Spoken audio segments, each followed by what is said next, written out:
거의 다 됐는데요. 아직 좀 오고 계신 분들이 계신 것 같아서 5분 뒤에 시작하도록 하겠습니다.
미안하다고 그랬는데 지금 시작하도록 하겠습니다. 그럼 지금부터 제10회 결의하나 평화 포럼 트럼프의 미국 국제 정세와 한반도를 여러분의 박수와 함께 시작하도록 하겠습니다.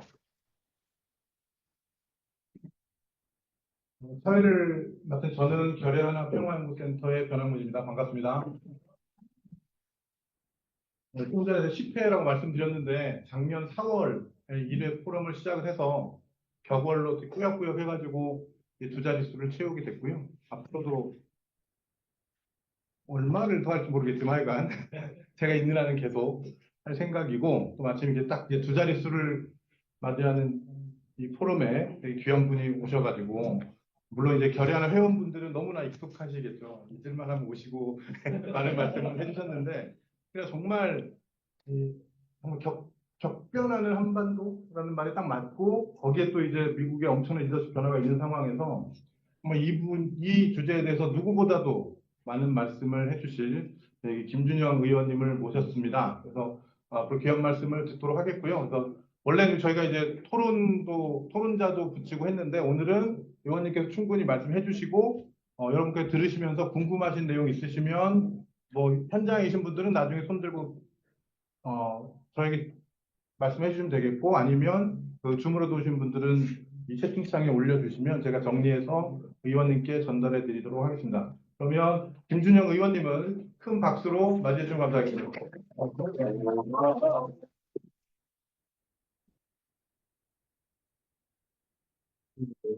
단어를 많이 받았네. 부담스럽습니다. 뭐, 당연히, 결의 하나하고는 인연이 제가 몇 년도에 뭐가 있었는지를 잘 기억을 못해, 숫자가 이렇게 가지고. 한 10년 된 것 같기는, 조금 더 된 것 같기도 하고. 평균적으로 2년에 한 번씩은 여러분들 만나뵙는 것 같고, 국회의원이 된 다음에 처음 뵙는 것 같습니다. 문재인 정부 시절에도 저를 돕는 몇몇 사람들이 진심으로 결연하는 멀리하라고 했을 때도 네, 제가 굴하지 않고 만났고요. 제가 뭐 교수의 위치는 지금은 더더욱이 어떤 프레임에 갇힐까봐 또는 역공을 당할까봐 조심하는 말들이 꽤 많지만 여러분들이 제가 어떤 생각을 하고 있고 동맹에 관해서 어떤 입장을 갖고 있는지 누구보다 잘 아실 거라고 생각해요. 오늘도 사실은 PPT를 보내긴 했고 조금 이 부분도 다루긴 해야 됩니다. 근데 이거는 선거가 딱 끝나자마자 그 다음날 한 이틀 후에 진보당 강연했을 때 썼던 거고요. 이거보다 뒤에 제가 PPT는 없지만 지난주 미국에 가서 직접 사람들을 만나면서 거기에서 관찰한 것들에 대해서 따로 메모를 해왔습니다. 그래서 그 부분은 여기 없지만 그 부분도 제가 한 반반 정도 할 생각을 하고 있고 여러분들 혹시 뒤에 질문 사항이 계시면 해주시면 되겠습니다. 기본적으로 너무 안이하다는 생각을 합니다. 저는 한마디로 말하면 첫 번째 트럼프는 사고 또는 일탈 또는 돌풍 정도라면 트럼프 2기는 대세고 태풍이라고 생각합니다. 그 중에 가장 취약한 나라가 한국이라고 생각합니다. 그 이유는 좀 이따 내가 더 자세히 말씀을 드릴 텐데 이 정부는 물론이고 전체적으로 지금 완전히 호떡집에 불났다고 한다면 그 호떡집은 기업들밖에 없는 것 같아요. 제가 본 기업들은 정말로 불난 집에서 그 불을 끄기 위해서 어마어마하게 노심초사하면서 하고 있는 것들을 목격했고 그런 얘기를 듣습니다.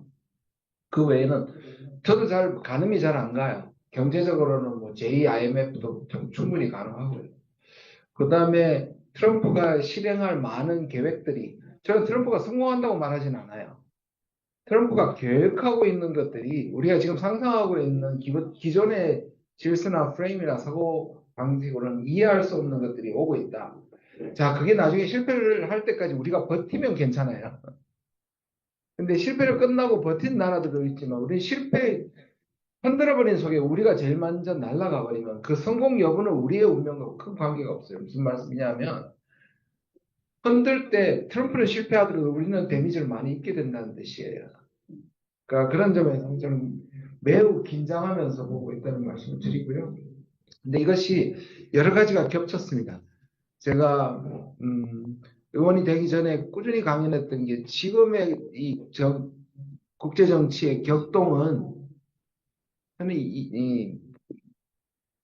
1990년대의 탈냉전은 비교도 할 수 없고요.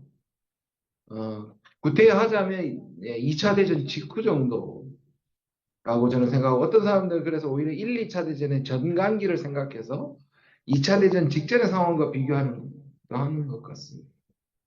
그런 국제 정치의 근본 질서, 특히 지난 3, 40년 동안 프란시스 후쿠야마라는 자유주의 철학자가 이제 인류에 있어서의 역사적 투쟁과 이런 것들은 다 끝났다. 자유주의로 통합됐고 인류의 하나의 사고는 자유주의 세계관으로 가고 국제정치는 그렇게 지금 얘기하는 가치에 기반한 국제질서 또는 규칙에 기반한 소위 말하는 자유주의 국제질서가 90년대 초에 93년으로 기억하는데요. 후쿠야마가 그 얘기를 합니다. 그런데 지금은 그 질서가 완전히 무너지고 있고 그 마지막 방점을 찍을 사람이 저는 트럼프라고 생각합니다. 근데 문제는 그 다음 질서가 보이지 않는다는 겁니다. 그러면 그 질서가 오기 전에 엄청난 이 혼란 속에서 미국의 패권은 망가지고 있고 그 다음에 실제로 그 사이에 없는 질서에서 각 국가의 아주 이기주의적이고 파편적인 그러한 움직임들을 감사합니다. 뭔가 자꾸 울린다는 느낌을 받는데 감사합니다. 그래서 그 사이에서 살아남는데 각자 도생이죠. 각자 도생을 살아남아야 하는데 가장 취약한 국가가 그 변화 속에서 아까 말씀드린 것처럼 가장 데미지를 입을 것이고 그 중에 최후보로 등장하는 것이 저는 한국이라고 생각합니다. 먼저 미국의 선거제도나 이번 선거까지를 보면 그걸 설명하면서 지금 국제 정치도 같이 설명하도록 하겠습니다. 제가 이걸 띄워야 하지 않나요? 아니면 이걸 보고 하나요? 이거 보고 할까요? 그러면 보시면 예, 알겠습니다. 그럼 됐네요. 보시면 첫 번째 미국의 선거제도인데 뭐 잘 아시다시피 우리는 간접선거라고 얘기를 하지만 미국은 직접선거와 사실 간접선거의 가장 큰 특징은 승자 독식제도입니다. 그래서 아시다시피 그러면 이런 게 어떤 결과를 낳느냐면 선거를 구조화시킵니다. 50개 주 중에 43개 주는 미국에 엄청난 사변이 일어나지 않는 날 이 43개 주는 변하지 않습니다. 민주당과 공화당이 정해져 있다는 뜻입니다. 캘리포니아가 죽었다 깨어나도 공화당을 하진 않겠죠. 텍사스가 죽었다 깨어나도 민주당을 하진 않겠죠. 한 표라도 이기면 다 가져가는 거니까. 이 43개 주는 그래서 여러분들이 왔다 갔다 좀 해보겠습니다. 페이지를 몇 페이지를 보시냐 하면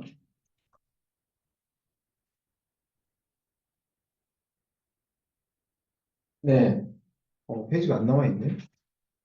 여기 12페이지요. 12페이지에 보시면 그 숫자가 나오죠. 226 대 219. 아마 선거 방송할 때 여러분 무수히 봤을 거예요. 이 226 대 219는 절대로 변하지 않는 숫자입니다. 물론 선거 인단이 조금씩 달라지기 때문에 약간은 달라지는데 기본적으로 이 구조화 되어 있습니다. 50개 중에 43개 주는 안 변하고요. 나머지 93이라고 되어 있죠. 저게 바로 스윙 스테이트입니다. 7개 주. 스윙 스테이트가 약간은 변할 수 있는데 제가 보기에는 이제 이 7개 주는 당분간은 계속 갈 거라는 생각이 들고 문제는 뒤에 말씀을 드릴 텐데 저 7개 주는 블루월이라고 얘기했던 쪽이 민주당이 힘이 거의 없어지고 당분간 저는 이 미국 선거 자체가 누가 유리하냐면 공화당에게 절대적으로 유리합니다. 왜냐? 인구 집중 지역의 도시에는 민주당이 압도적으로 캘리포니아가 대표적이에요. 여러분 캘리포니아가 첫 번째 트럼프가 당선됐을 때 캘리 엑시트라고 그랬어요. 캘리 시트라고 그랬어요. 하도 속상해서 캘리포니아는 그냥 독립할란다. 물론 홧김에 얘기하지만 캘리포니아가 독립하면요. 세계 몇 위가 되는지 아세요? 경제 규모가 6위입니다. 세계 6위가 돼요. 그 정도의 강력한 힘과 소득을 갖고 있고 인구를 가진 이 캘리포니아가 미국의 정치적인 역량에서 하나도 변수가 안 되는 거예요. 그런데 넓고 인구는 많지 않고 시골에서는 심지어 미국에서 정당 소속감, 특히 공화당 소속감은 거의 마약 수준이에요. 이번에도 해리스를 찍을 수 있을 것 같았던 백인 여자들, 왜냐? 그 낙태권에 대한 문제 때문에 모욕을 받았다고 생각했던 여성들이 선거에서 하나도 나타나지. 히든 트럼프는 나타났는데, 히든이 아니죠. 샤이 트럼프는 실제로 또 있었는데, 히든 해리스는 전혀 발휘하지 않았거든요. 이런 것을 봤을 때, 그것도 미국은, 그, 선거를 2번 등록해야 됩니다. 자, 보시면 미국은 한국처럼 사진이 있고 모든 사람들이 가지고 있는 신분증이 없는 나라입니다.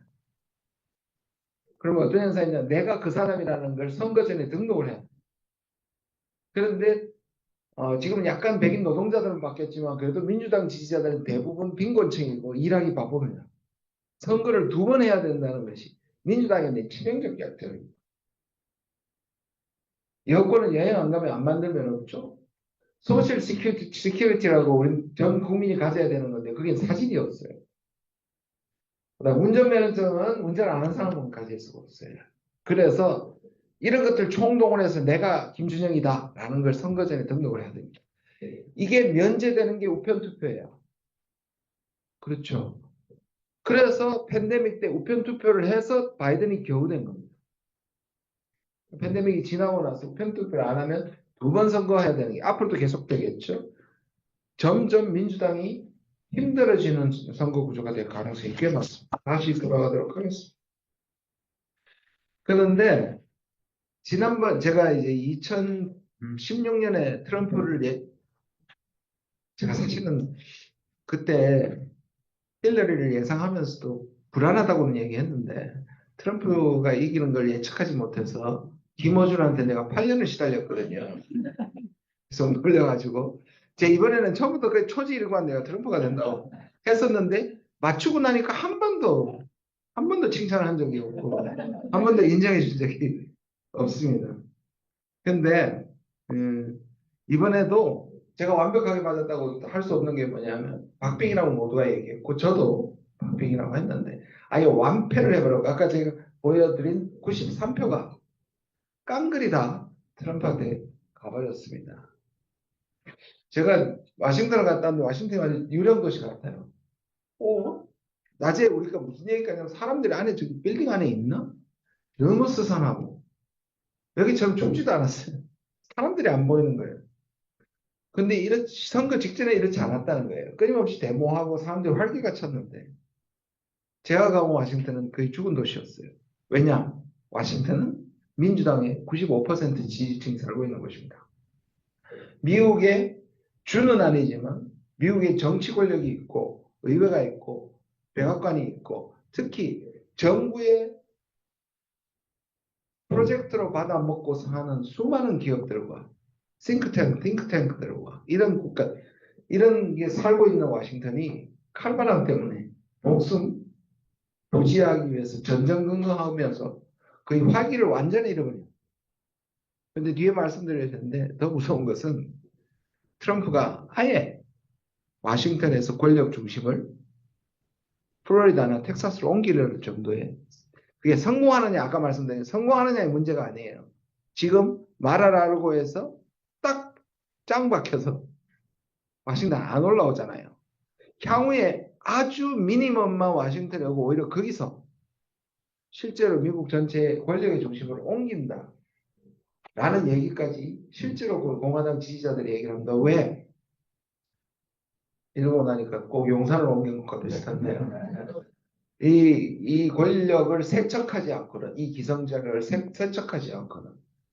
그리고 트럼프는 몰라요. 민주당이 한 30년 동안 집권한다는 말 하다가 그 다음에 바로 뒤집어지는 것 같이 뒤집어질 수도 있는데 트럼프 속은 실제로 이 기성질서를 뒤집어서 자기가 구현하려는 정치를 앞으로 수십 년 동안 반드시 기성질서를 무너뜨리겠다. 그 기성질서 속에는 정치적 올바름이라든지 그 다음에 자유주의 국제질서라든지 미국의 오지랖이라든지 불공평한 동맹국들의 미국이 보기에 그런 것들을 싸그리 없애는 게 그 사람의 목적이고 실제로 많은 미국인들이 워싱턴을 빼고 지지하지 않는 데서는 정말로 지식인들도 트럼프를 대단하게 평가하는 것을 느꼈습니다. 실제로 지금의 모습을 흔들 사람은 트럼프밖에 없다고 얘기해요. 그 많은 언론들과 한국하고는 정반대잖아요. 미국은 진보 언론이 7대3, 8대2입니다. 그래서 오히려 선거 결과가 진보 언론이 도와주다가 진보 언론이 프레임에 빠졌어요. 뭐냐면 트럼프가 다시 이길 리가 없다고 생각하다가 진보 언론의 여론조사에 다 영향을 받아가지고 실제로 보수적인 여론조사 기관은 한 번도 틀린 적이 없어요.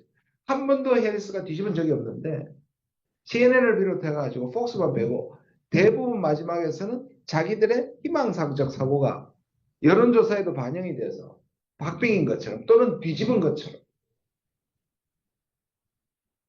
문재인 후보가 박근혜 졌을 때 골든크로스가 일어났다고 얘기했다가 안 일어났잖아요. 그와 비슷한 현상이었다는 점을 생각하면 대단한 사람이라는 거예요. 그 언론과 기성질서에 엄청난 반대에도 불구하고 저는 그렇게 생각하는 게 아닙니다. 저는 트럼프는 여전히 빌런이라고 생각합니다. 그러나 그가 공격하는 기성질서에 이 소위 말하는 두꺼운 전형적인 권력의 중심을 회파시키고 파헤칠 사람은 트럼프가 없다는데 전적으로 동의합니다. 그래서 아까 말씀드린 것처럼 저는 쉐이커라고 생각합니다. 이 전체를 들고 뿌리채 흔드는 쉐이커인데 이게 쉐이킹 한 다음에 쉐이크업이라고 해요. 쉐이크업 한 다음에 이게 좋아질 수도 있고 완전히 나빠질 수도 있고 저는 나빠질 가능성도 훨씬 더 많다고 생각하지만 많은 미국인들과 기성질서의 염증을 느낀 사람들은 이 사람이 흔들어서 잘 될 거라고 생각하는 사람들이 꽤 있죠. 2016년을 한번 보겠습니다. 3페이지에 미국 대선 2000년 잠깐만 보면요. 1기하고 비교를 해야 되니까 그때 샤이 트럼프 얘기가 처음으로 나왔습니다. 미국의 정치 사전에는 우리 단어에 처음 보는 단어가 등장했던 겁니다. 그래서 white blue collar man의 복수다. 대반격이다. 그리고 여기는 또 한 가지의 복수가 있죠. 바로 노동자들의 복수입니다. 미국이 노동자들이 민주당 편이 된 것은 바로 소위 말 우리가 그 루즈벨트가 대규모 공사를 통해서 고용을 창출하면서 공항을 이겨냈던 때부터의 충성심이 그때부터 민주당 지지자가 됩니다. 그래서 민주당은 노동자를 위한. 근데 그것을 따라왔던 충성스러운 노동자들이 민주당을 버린 것이 바로 이때였습니다. 그리고 버렸을 때 그 중심이 됐던 게 바로 러스트벨트죠. 여러분, 러스트벨트 지금 블루월이라고 얘기하는 펜실베니아, 위스콘신, 미시간 같은 다 트럼프한테 뺏겼죠. 이 세 개는 거의 해리스가 가져갈처럼 얘기했었는데 만약에 이 세 개 주를 해리스가 가져갔더라면 매우 위험했을 텐데 그조차도 전혀 역전을 허용하지 않고 가져갔습니다. 그럼 이 러스트벨트라는 게 이미 뭐 잘 알고 계시지만 미국을 일으켰던 제조업의 중심입니다. 미국의 패권의 중심이 됐던 뿌리라고 할 수 있는 기계, 자동차, 건설 같은 소위 말하는 미국의 뿌리와도 같은 것을 일으켰던 그들은 자업을 잃고 미국의 새로운 생산 동력은 더 이상 노동자들이 만들기보다는 자본가들이 돈놀이를 통해서 또는 엔터테인먼트나 노동자들이 그렇게 필요 없고 심지어 노동자들이 있다고 하더라도 필요하다고 하더라도 그것이 멕시코나 중국이나 한국이나 이런 곳에 옮겨놓은 제가 이 얘기를 반복하는 이유는 지금의 우리 구조를 보면 매우 그 족적을 한국이 따라가고 있다는 겁니다. 그러니까 그들이 꽃같이 트럼프 때 얘기 나온 것이 브라만 좌파 또는 칵테일 좌파라고 했습니다. 대표적 인물이 힐러리였습니다. 힐러리는 강연 한 번 하면 20만 불, 30만 불 받았어요. 그래서 마치 호화로운 특급 호텔에서 칵테일을 마시면서 노동자들의 아픔을 얘기한다. 강남 좌파하고 똑같은 말입니다. 자기들에게는 미래가 보이지 않죠. 게다가 여기에 백인들의 자기 주인의식을 위협하는 많은 현상들이 일어나게 되죠. 지금 우크라이나 전쟁이나 여러 난민들을 통해 가지고 전 유럽이 극으로 가고 자기들의 경제적 어려움을 이민자나 난민들한테 뒤집어 씌우는 것이 바로 가장 전형적인 상황이 더 대규모로 일어난 것이 미국이고 트럼프는 그 지점을 본 겁니다. 누군가 희생양이 필요하고 사실 그 뒤집어 씌우는 것에 많은 경우는 왜곡되어 있지만 너무나 잘 먹히는 거죠.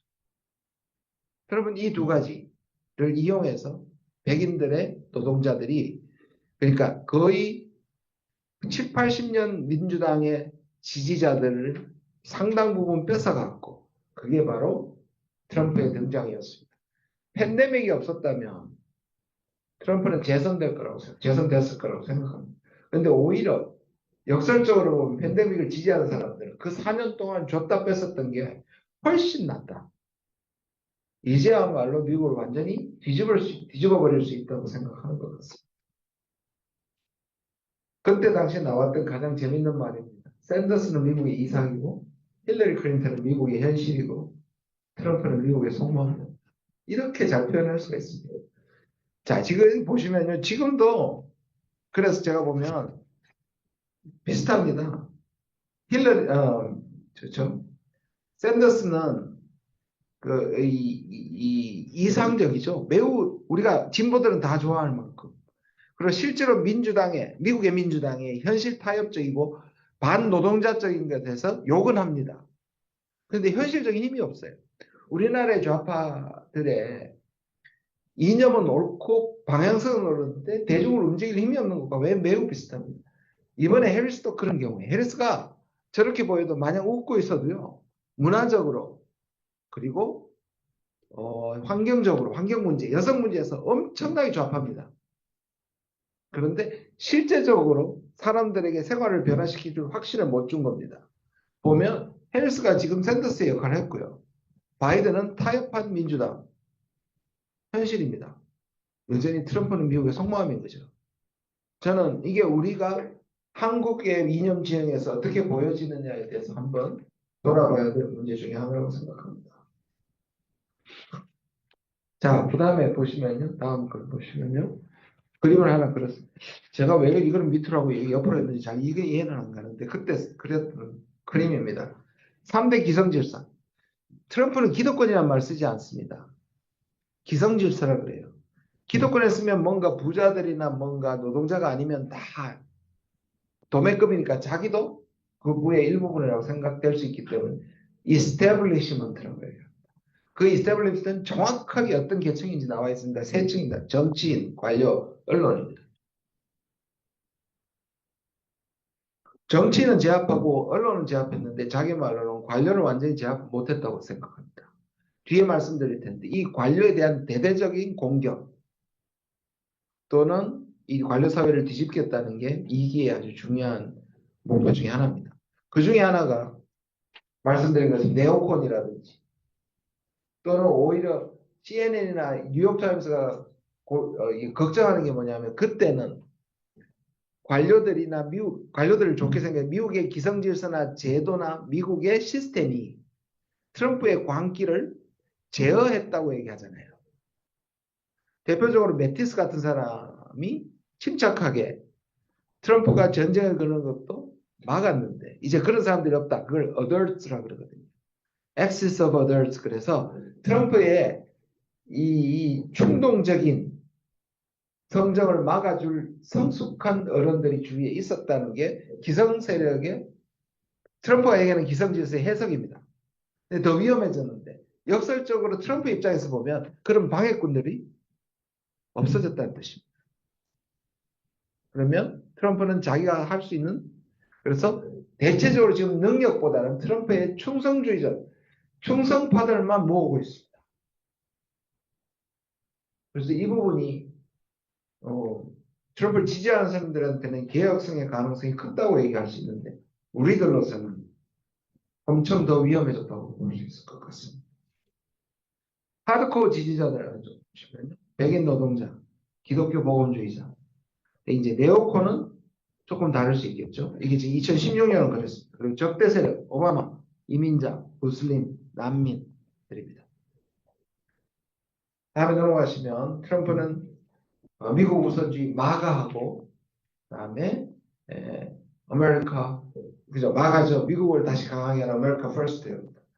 당시 보면 원하는 만큼의 좀 부분적으로 지금의 씨앗을 볼 수가 있습니다.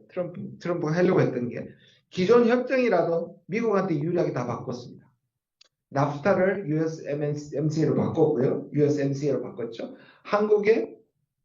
한국과의 한미 FTA도 미국이 적자 난다고 바꿨습니다. 그 다음에 이란과의 해결성 바꿨습니다. 기후협약 탈퇴했습니다. 자, 그 건별로 했잖아요.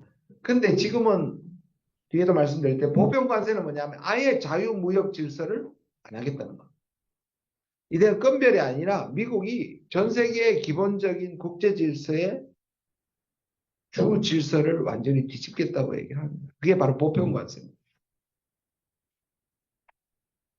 그다음에 뭐 중국 또 하나는 여기가 뒤에 말씀드리도록 할게요. 자, 넘어가겠습니다. 이 대선 2020. 팬데믹 때문에 그런 말이 있었잖아요. 어느 쪽이 일탈이냐 보면 저는 트럼프의 2016년은 트럼프가 국제 질서나 국내 질서에서 변경시킬 수 있는 촉발하는 원인이기도 했지만 결과물이기도 하거든요. 그렇다면 이게 일종의 반동이 일어납니다. 트럼프 입장에서 보면 지난 4년의 바이든은 반동인 거죠. 자유주의 국제 질서는 트럼프를 반동으로 보고 싶을 겁니다. 저도 그렇게 보고 싶어요. 뭐 신자유주의 질서가 완벽하지는 않지만 지금 트럼프가 하고 있는 것은 매우 위험한 하긴 합니다. 그럼 2020년에 바이든이 가져오려고 했던 게 바로 미국의 부활인 거죠. 진짜 미국 다움의 부활인데 2020년에 세 가지 핵심 이슈가 코로나 위기, 그 다음에 경제 위기, 그 다음에 인종 갈등이었습니다.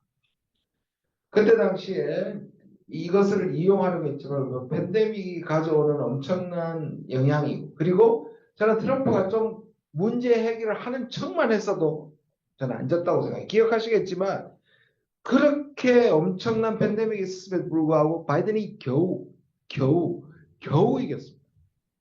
결론이 그 마지막 결과 거의 5일 내지 7일이 걸렸습니다. 그때도 샤이 트럼프가 작동했던 거예요. 자, 그 다음 넘어가면요. 바이든이 나름대로 이게 미국의 본 모습이라고 얘기했던 것이 이겁니다. 미국이 다자주의를 이끌어야 된다. ILO가 아닙니다. 저는 LIO입니다. 죄송합니다. Liberal International Order입니다. 자유주의 국제 질서, 자유무역 질서, 국제기구, WTO, IMF, WHO, UN 같은 것들 통해서 미국이 전 세계 자유질서를 끌고 가는 것을 말합니다. 그런데 그걸 빌드 백 벨 BBB라고 얘기하죠. 자, 그런데 완전히 대외 정책을 극복하지를 못합니다. 왜냐? 미국의 패권이 계속 쇠퇴되고 있을 거예요.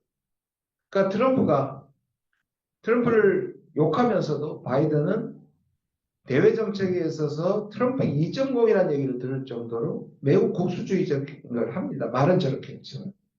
세 번째가 프로텍션 래킷이라는 말을 그러니까 바이든이 트럼프의 동맹 정책을 프로텍션 래킷이라고 그랬습니다. 저 말은 뭐냐면 보호비 갈취라는 뜻입니다. 사실 제가 바이든이 얘기하기 전에 제가 이런 표현을 글에도 썼고 강의할 때 했었습니다. 트럼프는 동맹국들한테 빵 셔틀을 시켰다. 그렇죠? 뭐라 그럽니까? 빵 셔틀이 아니면 뭐죠? 활비털기를 하면 그러니까 삥을 뜯으면 이렇게 표현했습니다. 이 보호비 갈취라는 건 뭐냐면 시카고의 마피아 같은 데서 갱들이 그 구역을 지켜주는 대신에 보호비를 갈취했죠. 한국도 왜 깡패들이 구역 지키면서 그 상인들한테 돈을 뜯죠. 그 프로텍션 라이킷이라고 합니다. 꼭 그걸 전 정확한 표현이라고 생각해요. 그런데 가장 이제 빵 셔틀 잘하는 국가 한국이었습니다.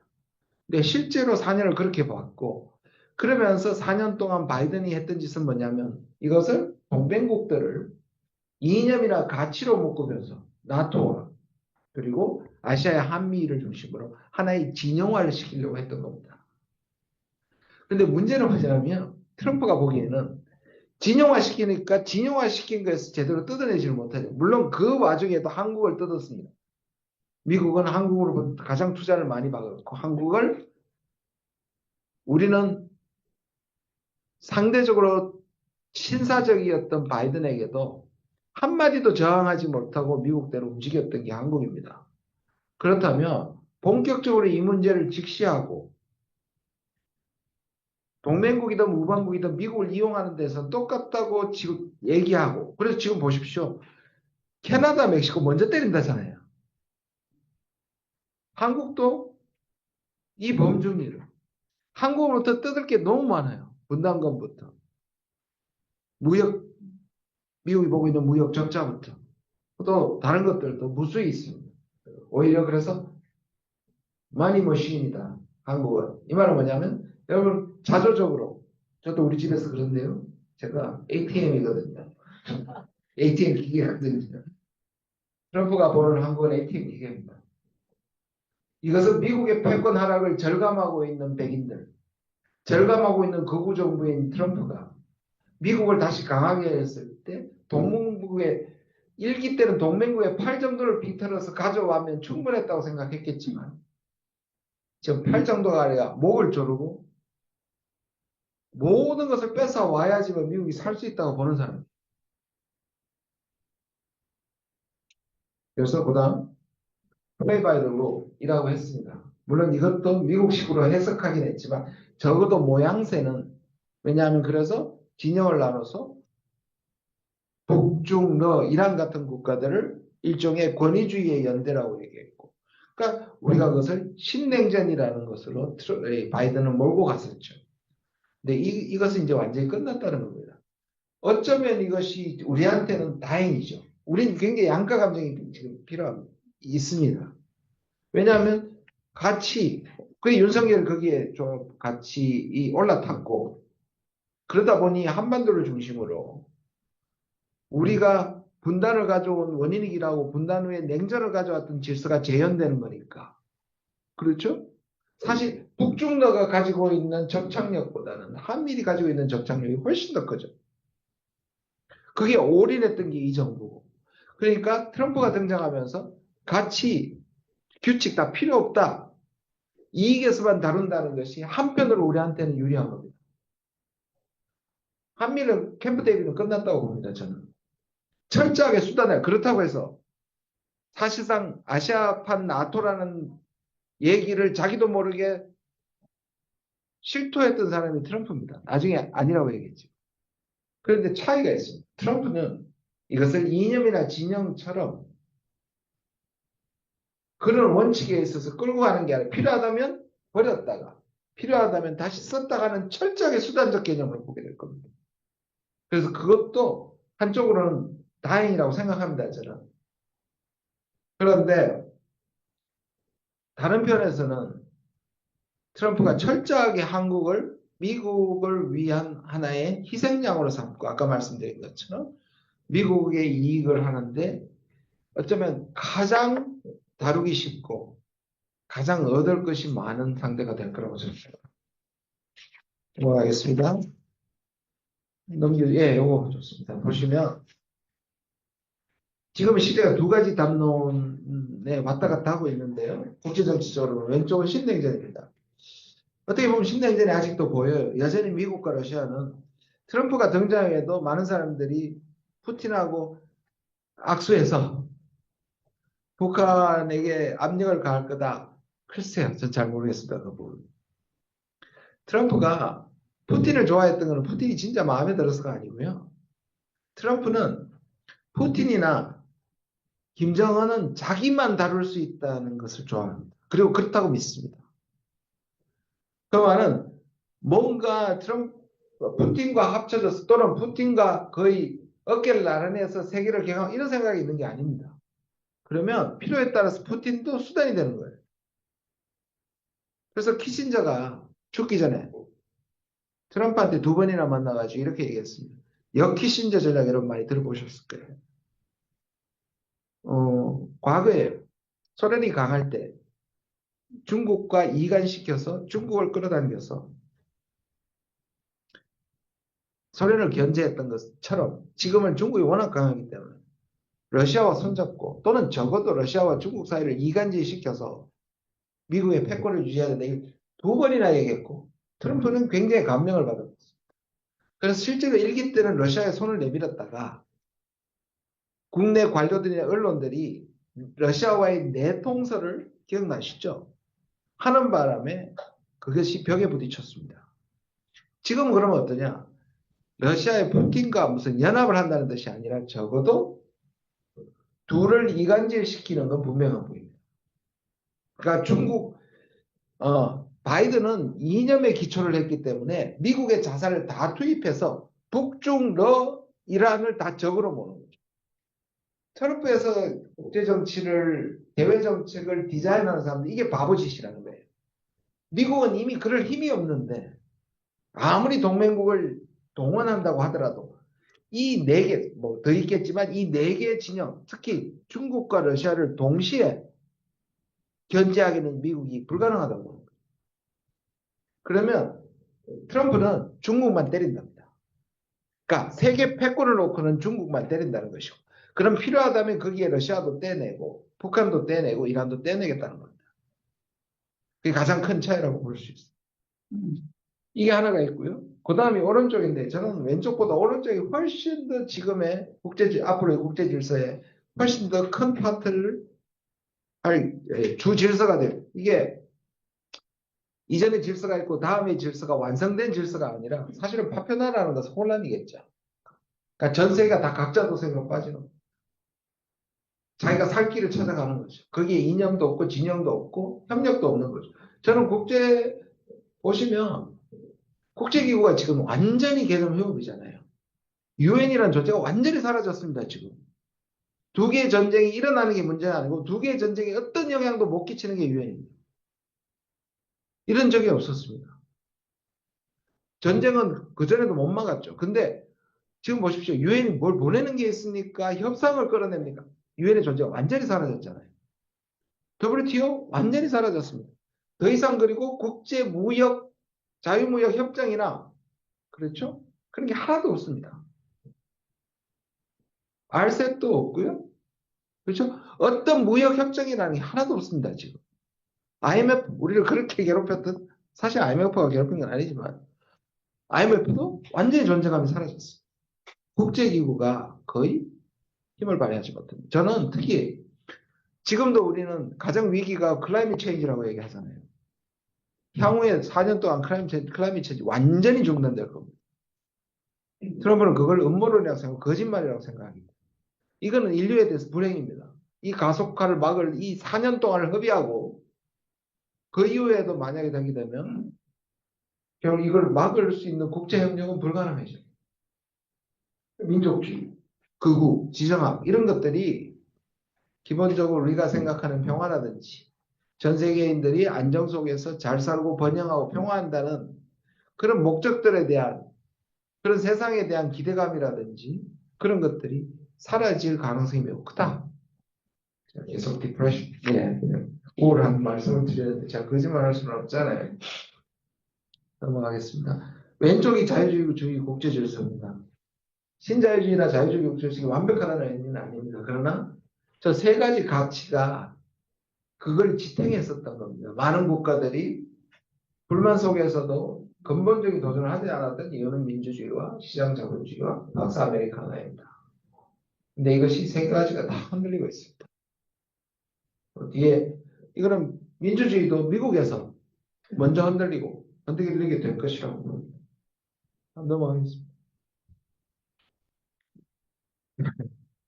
USA와 DSA인데요. 물론 플로리다는 이미 넘어 이거 한 7, 8년 전에 나왔던 겁니다. 이렇게 그러니까 빨간 스테이트하고 블루 스테이트 딱 나누면 딱 미국을 다시 만들 수 있습니다. This United States of America. 이게 얼마나 시적이냐면 United States of America잖아요. 50개의 국가가 하나가 통합된 거잖아요. 근데 미국 스스로 DSA다.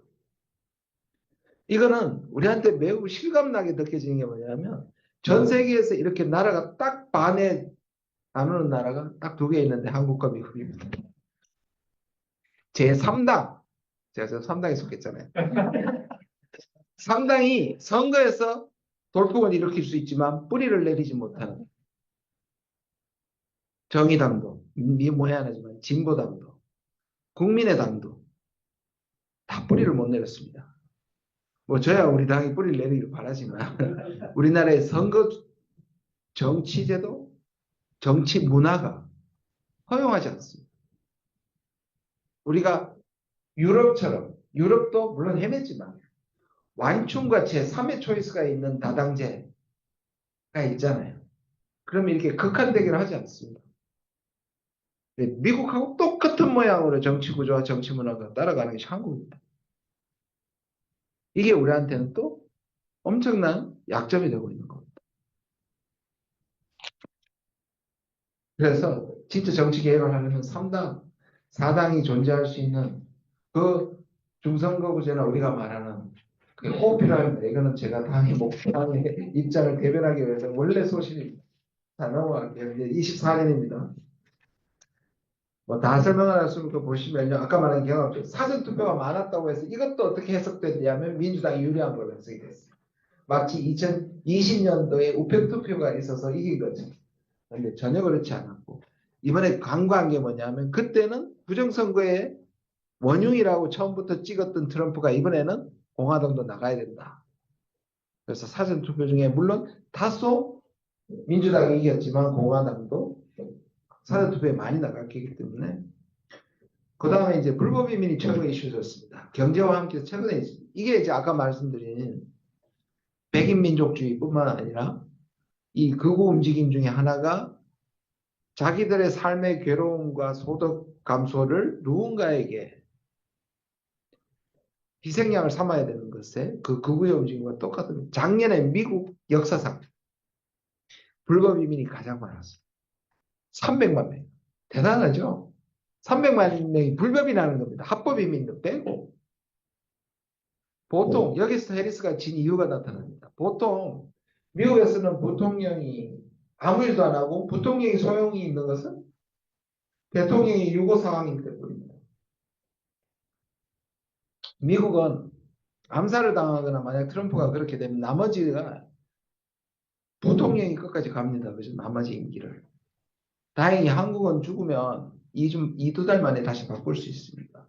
그거는 미국보다 나은 것 같아요. 그렇다고 해서 제 속마음을 얘기하는 거야. 이거는 제도적인 얘기를 하는 거예요. 미국은 나머지를 다 가야 돼요. 그런데 바이든은 그 당시에 캐러반이라고 중남미에서 미국의 국경으로 몰려드는 현상들 여러분 보셨을 거예요. 그 문제를 해결하라고 해리스한테 이민 문제를 다 맡겼습니다. 근데 300만이 들어온 거잖아요. 그 선거 때 갑자기 생각이 그 쓰레기차 그 뭐죠? 쓰레기 섬 둥둥 다 지금 나라 이름이 갑자기 생각이 안 나요. 아니죠. 어디였죠? 중남미의 국가가 이민자들을 무시했다고 문제가 됐었죠. 그래서 왜 트럼프가 쓰레기차 막 몰고 다녔었잖아요. 이민자들은요. 그러니까 이민이나 난민들이 들어오는 것을 백인들도 싫어하지만 선착 이민자들이 더 싫어합니다. 이건 너무 가슴 아픈 건데 이민자들이 겨우 생활의 터전을 잡은 곳에 들어오면 어디 들어오겠습니까? 거기 들어옵니다. 그러니까 먼저 미국에 정착한 불법 이민자들이 다음 불법 이민자를 들어오는 것을 제일 싫어합니다. 이게 차가운 현실이지만 현실입니다. 그러니까 잘못 짚은 거예요. 민주당은 자기식으로 생각해서 이민자들 모욕했기 때문에 히스패닉들과 흑인들이 누구를 찍을 거다? 해리스를 찍은. No! 그거보다 더 중요한 게 이민에 더 철저하고 반이민 정책을 하고 있는 트럼프한테 돌아서는 거예요. 그런 것들을 진보가 이상적으로 생각하면서 자기식으로 해석했던 부분입니다. 아까 말한 결국 경제가 최고 이슈였고요. 이 경제는 뒤에 조금 더 다시 설명하도록 하겠습니다. 미국 정당 소속감은 거의 마약 수준입니다.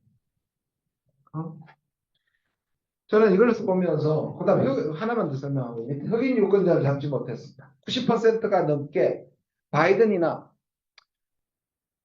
오바마가 다 흑인 유권자들 90%를 가져갔습니다. 그런데 트럼프는 뭐 정확한 통일하기 나와야 되지만 70% 남짓을 가져서 20%라 손해를 봤습니다. 제가 만난 또는 제가 읽어본 책들 중에 해리스를 흑인으로 생각하는 흑인은 잘 없었습니다. 동일시와 게다가 해리스는 샌프란시스코의 지방법원 판사를 할 때, 검사를 할 때 흑인을 역사상 가장 많이 기소했던 사람이었습니다. 그러니까 그들은 해리스가 흑인이나 유색인종을 대변하는 사람이라고 생각하지 않았습니다. 그러니까 이런 것들이 문제였던 거죠. 다음 넘어가겠습니다. 히든 해리스라고 얘기하는 백인 여성들, 아까 제가 설명을 했습니다. 미국 유권자의 30%예요. 어마어마합니다. 백인 유권자, 여성 유권자. 그리고 지난 두 차례, 그러니까 힐러리 질 때하고 바이든 이길 때도 다 공화당을 트럼프를 지지했습니다. 근데 이번 선거에서 해리스를 더 지지하는 것처럼 보였습니다. 실제로 중간 선거에서 민주당이 선전했던 가장 큰 이유가 국내에서는 설명이 잘 안 됐지만 낙태권에 대한 제한이었습니다.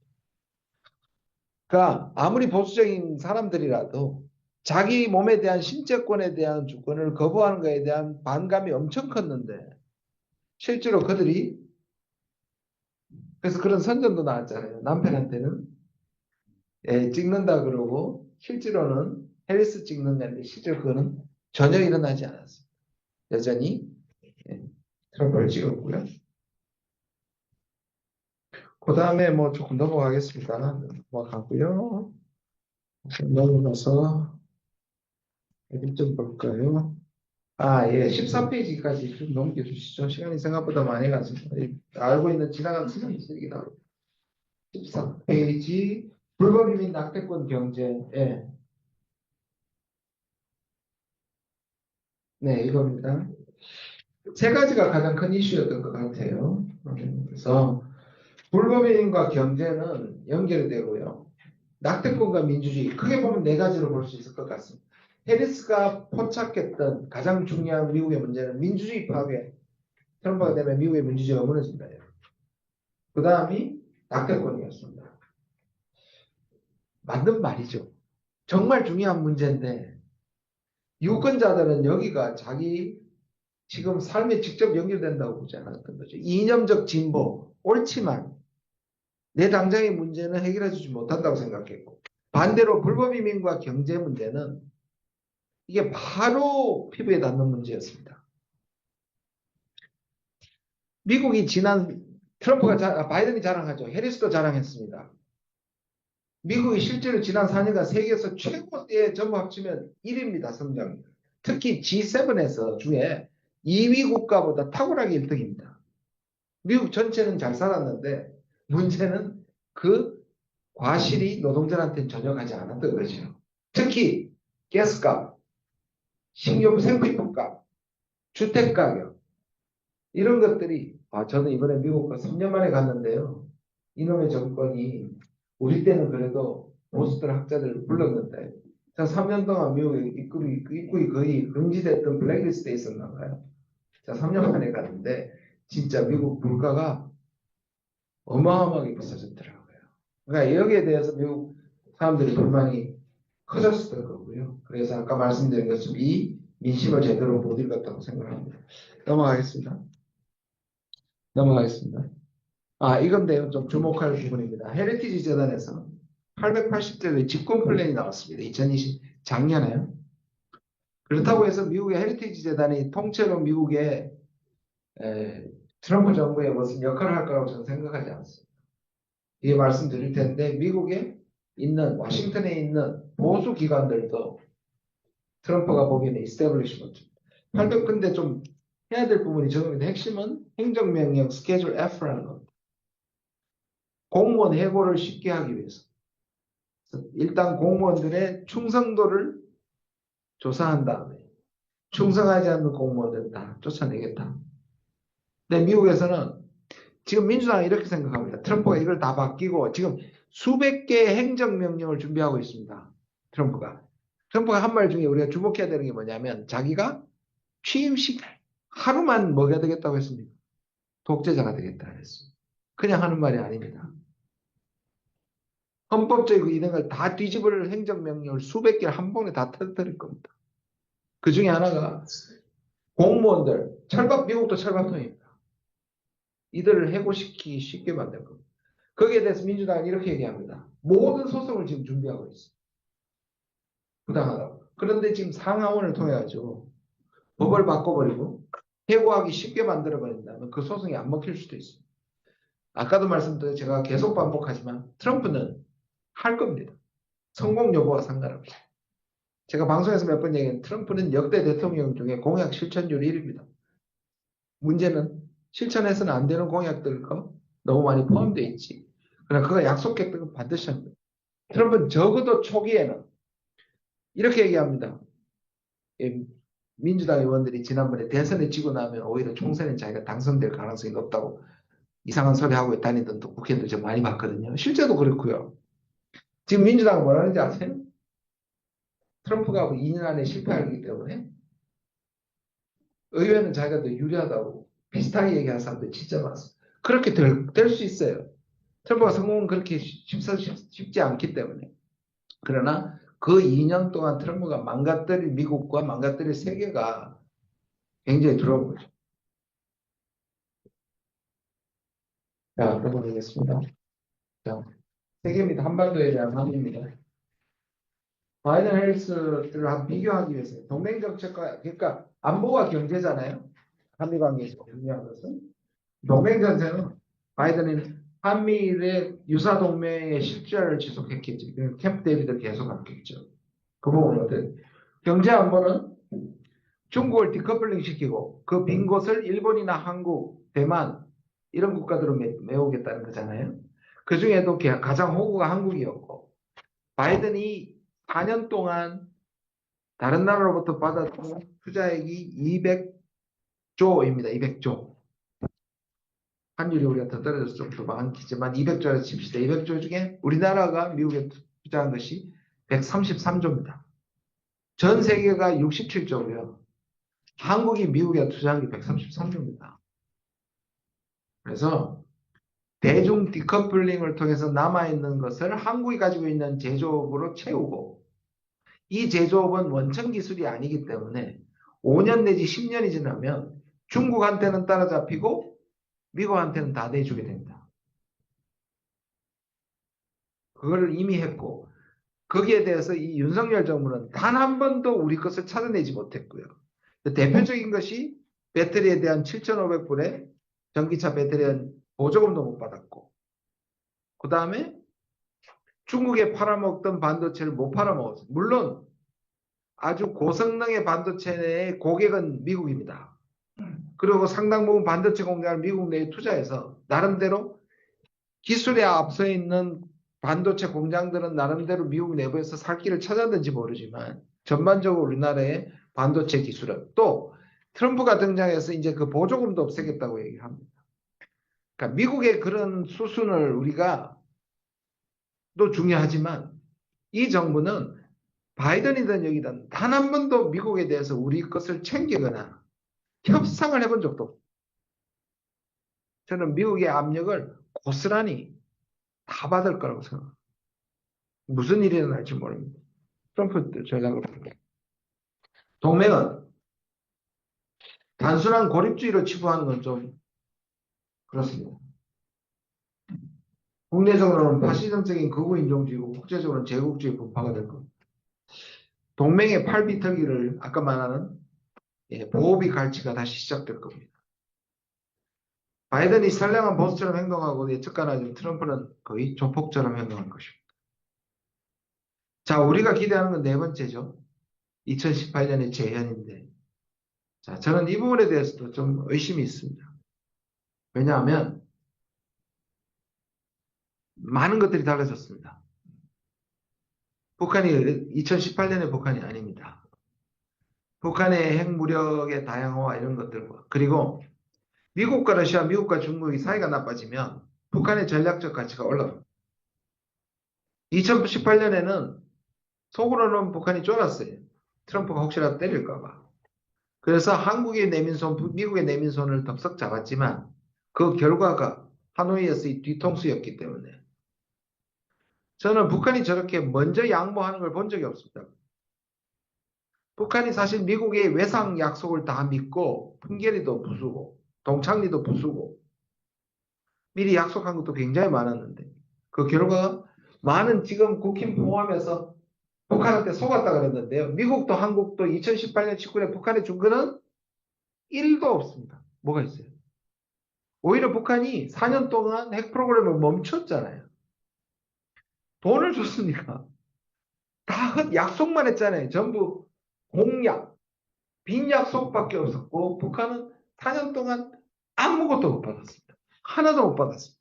제재를 약화시켜 줬습니까? 뭘 해줬습니까? 실제로 3번 만나주면서 김정은에게는 헛된 기대만 줬지 실제로 북한이 받은 것은 구체적인 건 아무것도 없습니다. 그렇다면 북한이 이번에는 그때보다 몸값이 높아졌고 그때의 트라우마 때문에 트럼프로부터 구체적인 것을 현찰로 받으려고 할 겁니다. 저는 그 현찰이 웬만큼 크지 않아서는 북한이 잡을 리가 없다고 생각합니다. 지금은 러시아도 자기 뒷배이고 실제로 제재 시스템도 무너져 있기 때문에 그리고 트럼프는 자기가 양보해서 진다는 것을 죽기보다 싫어합니다. 제일 좋은 건 뭐냐면 북한한테 양보를 많이 했는데 자기가 이긴 것처럼 그렇게 만들어야 됩니다. 그게 가능하겠냐는 얘기입니다. 그게 쉽지 않을 거라고 생각합니다. 그래서 일각에서는 ICBM은 ICBM 포기시키고 북한이 전술핵을 가지게 하는 것을 미국이 인정해 줄 거다. 저는 충분히 가능한 일인데 그조차도 트럼프가 자기가 이긴 것처럼 저는 2019년 하노이에서 많은 것들이 실패의 원인이기도 한데 결정적으로 김정은과 문재인 대통령이 했던 것을 트럼프한테 추인하라고 했기 때문에 망가진 거거든요. 트럼프는 자기가 독립변수가 되고 자기 성과여야 합니다. 이번에는 윤석열이 대북 정책을 바꿀 리는 없고 당연히 패싱 하겠죠. 근데 관건은 뭐냐면 북한이 2019년의 트라우마를 극복하고 미국이 양보하는 것들을 받아들일 것이냐 이거 하고 북한이 원하는 그 정도의 크기를 트럼프가 주면서도 자기가 이겼다는 얘기를 어떻게 할 거냐. 저는 이게 관건이라고 생각합니다. 근데 그것이 매우 어려울 것이다. 쉽지 않을 것이라고 생각합니다. 관세 폭탄을 위한 기업 투자 이건 뭐 쭉 보시면 지금 얘기하고 있는 것들입니다. 한국이요, FTA를 바꿔버렸죠. 이것도 거의 깡패 짓인데요. 두 나라 약속한 건데 미국이 트럼프가 그때 당시 우리가 대미 무역 흑자가 한 250, 60억 불 정도 됐습니다. 그러니까 특히 자동차가 그때도 무역 역조의 주범이었습니다. 그러니까 FTA를 재협상하고 미국이 원하는 대로 바꿨죠. 조금 내려다 다시 올라갔습니다. 작년에 대미 무역 흑자가 444억 불이고요. 올해는 500억 불을 돌파합니다. 우리 경제가 이렇게 망가져도 왜? 중국 쪽이 우리가 급격하게 없어지고 미국이 일부 성공한 거죠. 그런데 이게 우리나라가 세계 8위입니다. 1위가 뭐 당연히 중국이고요. 2, 3위가 누구냐면 캐나다하고 멕시코입니다. 자, 왜 지금 미국이 캐나다, 멕시코를 때린지 아시겠죠? 때릴 첫 번째 타겟으로 삼았단 말이에요. 우리도 8위입니다. 그러면 그 보편관세라는 것을 때릴 텐데 이 보편관세는 기본적으로 자유무역 질서를 없애는 겁니다. 자, 지난번에는 한국과 FTA를 고쳤는데 이제는 FTA를 없앤다는 뜻입니다. 전 세계의 관세를 물릴 거라고. 이거는 반드시 할 겁니다. 그리고 첫 번째 타겟이 한국이고 한국은 그 대미 무역 흑자를 기록하고 있는 10개 국가 중에 하나이기 때문에 20%를 당할 수 있습니다. 물릴 수 있습니다. 20%. 여러분 현대 기아차가 미국에 팔면 기본적으로 이익이 2.5% 정도 한 대다. 관세 2.5%면 되면 이윤이 없어진다는 얘기입니다. 그럼 멕시코 때린다 했죠. 우리가 멕시코 공장에다가 25만 대 기아차가 전기차를 생산한다. 그 중에 15만 대를 미국으로, 그러니까 멕시코에 생산해서 왜냐하면 USMCA니까 관세가 없으니까. 근데 지금 20% 때려버리면 그 15만 대 수출할 길이 없어집니다. 자, 미국 이렇게 했죠. 중국과의 그것을 막았죠. 러브 전쟁 때문에 우리는 이 자동차를 보면 러시아에도 못 팝니다. 캐나다에도 못 팔아 이제. 멕시코도 못 팔아. 어디다가 팔 거예요? 할 데가 없습니다. 미국에는 20% 붙일 거 아니에요. 미국, 캐나다, 멕시코, 러시아, 중국 다 못 팔아요. 당장 경제가 구멍이 납니다. 실제로 대외정책경제연구원이 보편과세를 실시할 때 한국은 한 해에 400억 불 수출이 감소한다고 해요. 400억 불. 현대 기아스 편은 아니지만 우리나라 전체 경제가 반도체와 자동차가 편중되어 있는데 이것이 흔들릴 가능성이 매우 큽니다. 자, 넘어갈게요. 이러시기 죄송합니다. 보시면 좀 봐야 되는 게 이겁니다. 리버럴리스트 이제 끝났습니다. 윤석열 정부의 가치회계도 끝난 겁니다. 적어도 앞으로 4년 동안 끝났고 일단 전 향후에도 그거 다시 회복하기 힘들다고 봅니다. 왜냐하면 바이든 그거 회복 못 시켰거든요. 그러니까 아까 말씀드린 첫 번째 트럼프는 돌출이고 일탈이고 충격이었지만 두 번째 트럼프는 대세가 될 수도 있다고 생각합니다. 그러면 없어졌습니다. 그 다음에 1차 때는 이 두 가지가 같이 있었어요. 네오콘이라고 얘기하는 볼턴이나 폼페이오. 그 다음에 트럼프 자신은 안티 글로벌리스트예요. 자, 국내적으로는 안티 이스태블리시먼트입니다. 얘기했죠? 그러니까 미국이 정치적으로 올바름에 대해서 다 거부하는 겁니다. 그것이 대외 정책은 안티 글로벌리스트예요. 이 안티 뭐냐면 안티 리버럴리스트입니다. 미국이 그러니까 고립주의입니다. 미국이 오지랖이 넓어서 세계의 무슨 패권을 그렇다고 해서 미국이 가지고 있는 패권력을 싫어하는 게 아닙니다. 그 아메리칸 프라이머시라고 합니다. 미국의 우월성을 주장하는데 이 미국의 우월성은 미국의 주인인 백인들에게 이익이 될 때만 필요한 겁니다. 근데 네오콘은 뭡니까? 세계를 선과 악으로 나눠서 악한 국가를 응징하는 겁니다. 그게 아들 부시였고, 그게 레이건에서 시작해서 아들 부시로 갔고, 지금까지 나온 거죠. 폼페이오, 볼턴입니다. 이 사람들 다 쫓아냈습니다. 지금까지 지명한 미국의 삼두마차, 안보보좌관, 국무장관, 국방장관 다 네오콘이 아닙니다. 이거는 트럼프가 어떤 방향으로 갈 건지 확실하게 보여줍니다. 폭스에서 앵커가 하던 사람이 국방장관이 됐어. 44세. 이게 뭐냐? 자기가 하는 대로 다 따라줄 사람이 필요하지 기존의 어떤 미국의 시스템을 잘 아는 사람이 필요 없다는 겁니다. 이 사람들이 매우 위험하고 네오콘이에요. 전 네오콘은요. 그래서 저는 윤석열 정부가 어떻게 하냐면 속은 네오콘이고요. 밖으로 내세우는 리버리스트라고 생각합니다. 가치 외교를 하면서 속은 네오콘들입니다. 지금 정부와 트럼프는 전혀 맞지 않습니다. 넘어가겠습니다. 두 개의 전쟁, 두 개의 위기인데요. 지금 두 개의 전쟁이 벌어지고 있습니다. 제가 아까 트럼프가 북한에게 가겠다고 했으니까 제가 아까 말씀드렸잖아요. 공약을 실천한다고 그랬어요. 분명히 북한한테 손을 내밀기는 할 텐데 첫 번째 시기의 문제입니다. 생각보다 시기는 늦어질 수 있다고 생각합니다. 그럼 북한이 쉽게 안 나올 수도 있고요. 왜냐하면 이 두 전쟁 때문입니다. 트럼프는 진짜 관종이거든요. 그러니까 트럼프는 정말 그때 문과 김정은을 추인하지 않는 큰 이유 중에 하나도 노벨상 때문이었습니다. 근데 이번에는 러우 전쟁하고 중동에서만 끝내도 충분히 노벨상을 받을 수 있습니다. 그리고 그 두는 전쟁이 장기화되면서 지쳐있고 중동에서도 참 럭키한 사람이에요. 그러고 보면 중동에서 휴전 분위기가 있고 러우 전쟁도 쉽지는 않겠지만 저는 종전 국면으로 또는 정전 우리처럼 정전 휴전 국면으로 간다고 생각합니다. 그러면 북한에 대한 이 북한에서의 그러니까 북한 문제를 해결할 긴급함이 사라지겠죠. 그래서 우리가 기대하는 것만큼 한반도 평화 프로세스에 대한 시동은 늦게 걸릴 수 있다. 재밌는 건 뭐냐면 러시아 사람들을 만나면 러시아 사람들 얘기를 들어보면 자기들이 지금 전쟁을 하고 있으면서도 자기들보다 더 위험한 게 한반도라고 생각합니다. 그렇죠?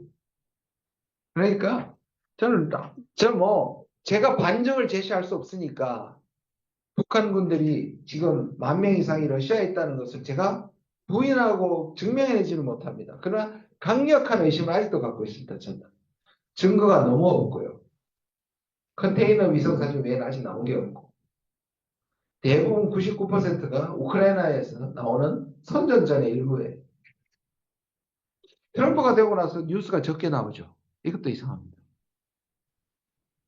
이번에 특사단이 왔는데 뭘 대준다는 말 안 했어요. 생적사 사적생활을 하고 제가 내일 방송에서 터뜨릴 건데요. 제가 외통위에서 이미 파병했다고 제가 주장했었죠.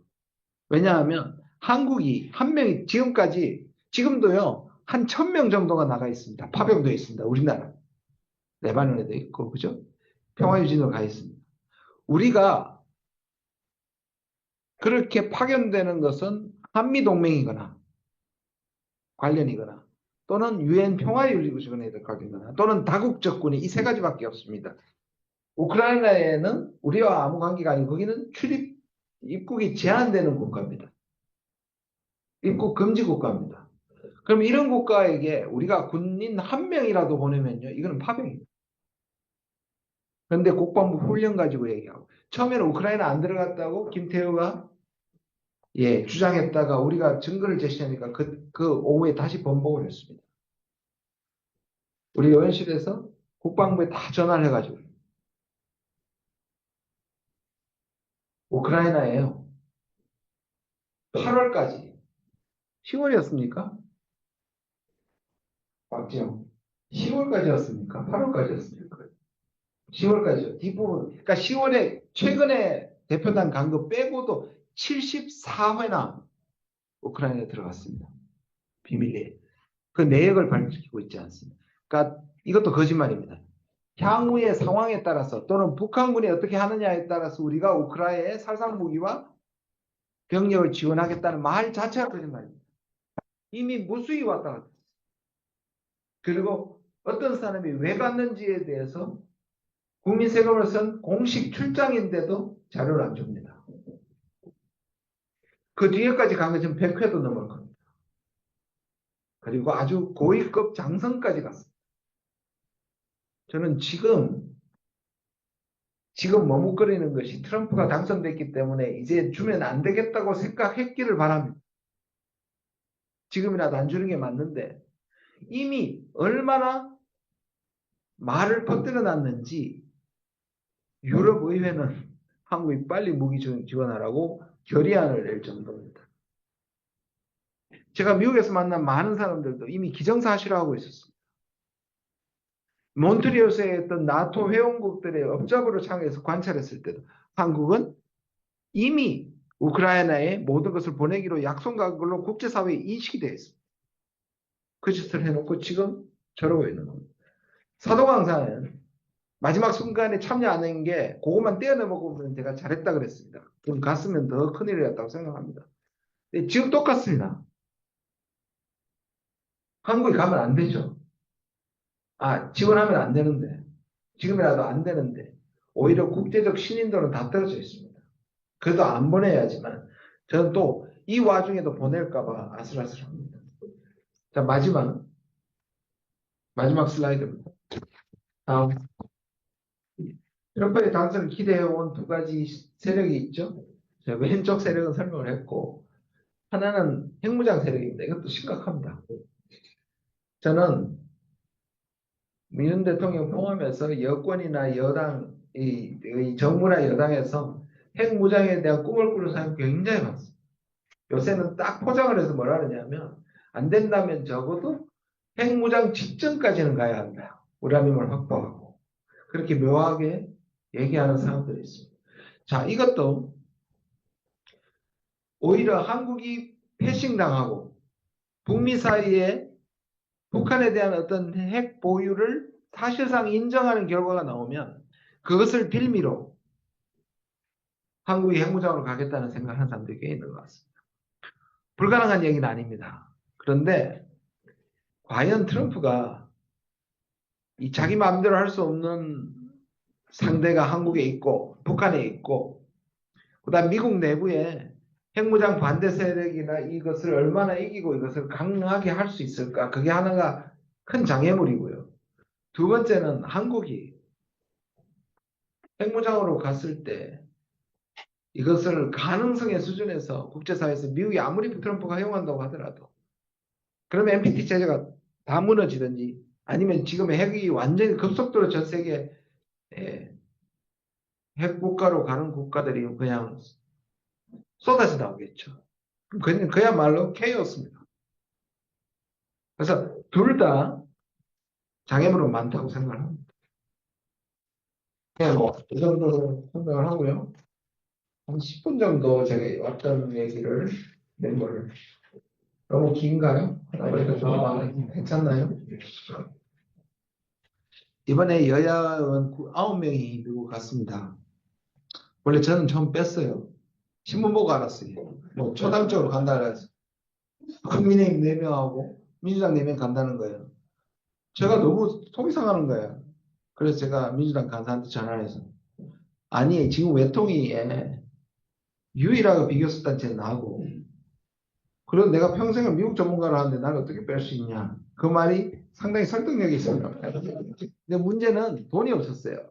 국회에 마련된 돈이 없어서 저는 코리아 파운데이션에 돈을 받고 일단 세미나에 참여하는 것처럼 갔습니다.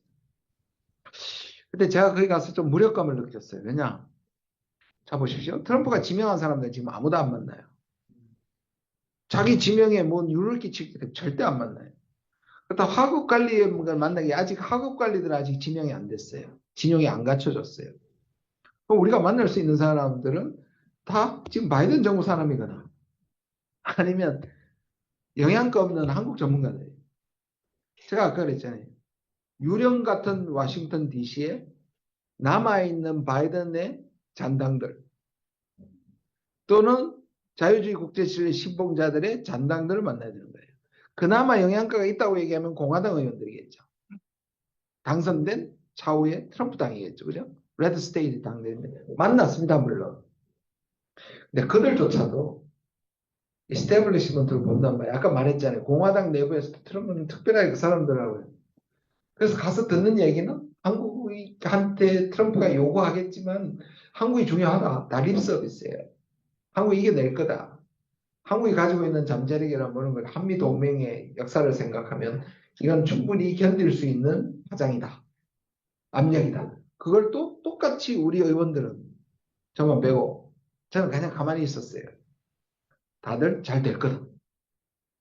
저는 그 안이함과 희망적 사고가 너무 무섭습니다. 실제로 제가 이틀 남아서 그야말로 아직은 임명 안 됐지만 임명될 가능성이 매우 높은 사람을 만났을 때 하는 얘기가 이런 얘기를 했어요. 이제 장님 코끼리 만지기 있잖아요. 그래서 제가 인용을 했었는데 그 제가 우리가 제대로 코끼리를 만지고 있느냐, 코끼리를 파악하고 있느냐, 그렇잖아요. 다리를 만지고 이게 기둥이다.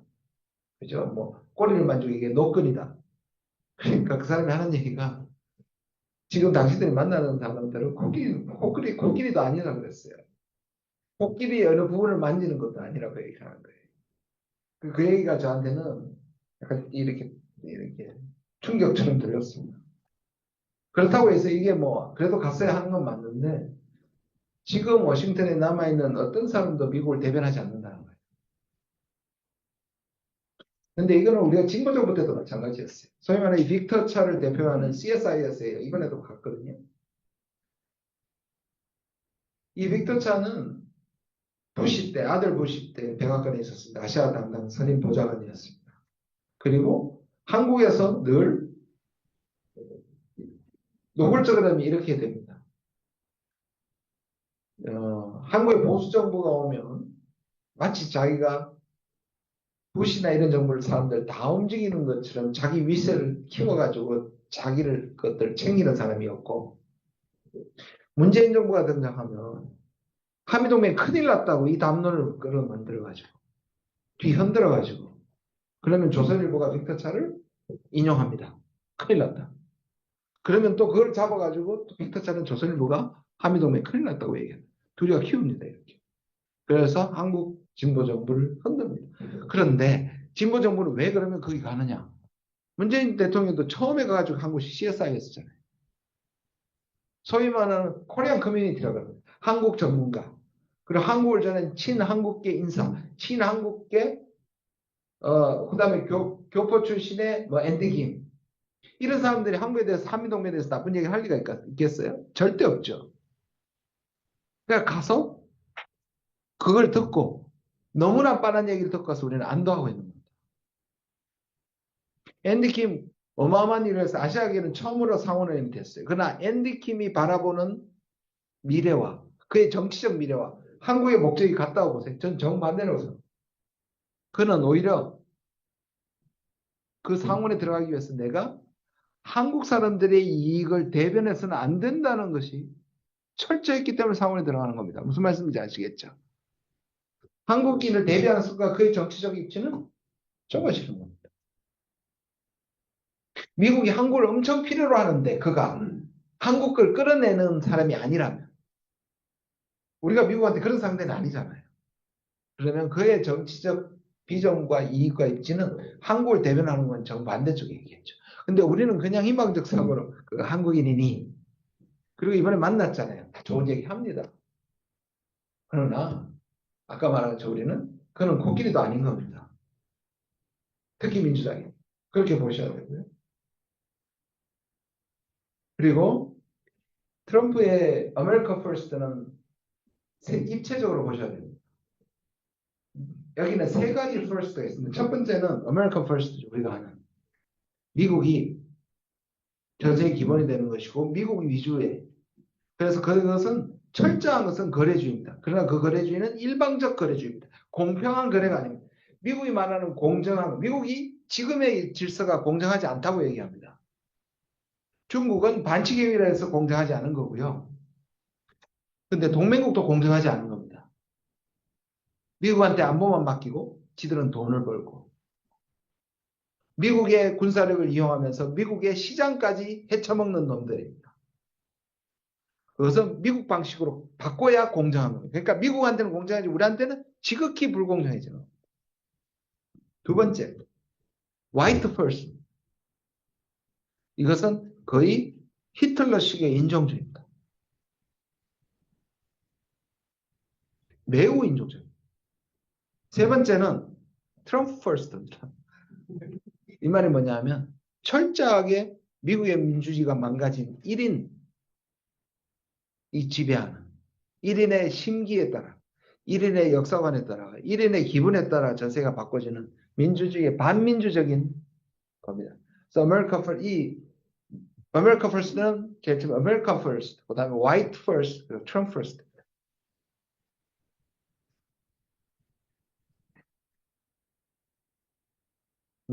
허드슨 연구소에 존 월터스라는 사람이 있습니다. 허드슨하고 헤리티지하고요. 이런 데는 대체적으로 미국의 보수들입니다. 그 중에 일부분은 아마 저는 뭐 들어갈 수도 있다고 보는데 아직까지 소식은 없는데 재밌는 말을 했어요. 한국한테 립서브를 하면서도 묘한 말을 했어요. 지금까지 솔직히 말해가지고 미국하고 니들하고 미국하고 동맹국들이 동등하지는 않은 거 아니냐. 미국이 센데 우리가 안 센 척하고 대접해 준 거 아니냐. 트럼프는 그 힘의 차이를 확실하게 각인시켜 줬거든. politically correct 하다 아니니까 예를 들어 동맹국들을 늘 공평하다고 얘기했지만 실제로는 공평하지 않은 거 아니냐. 트럼프는 그 힘의 차이를 이용해서 동맹국들에게 확실하게 요구할 거다. 이 얘기를 내놓고 했고요. 제일 솔직한 말이 그 말이었어요. 저는 미국의 이스태블리시먼트 중에 그 사람의 얘기하고 두 번째 그 사람이 얘기한 게 이겁니다. 지금 중국을 약화시키지 않으면 미국이 중국한테 뒤집어진다. 아직은 기회가 있다. 아직은 중국을 약화시키는 건 중국의 경제력을 약화시키는 거다. 중국의 경제를 약화시키면 중국의 군사력과 중국의 패권에 대한 도전 위협은 낮아진다.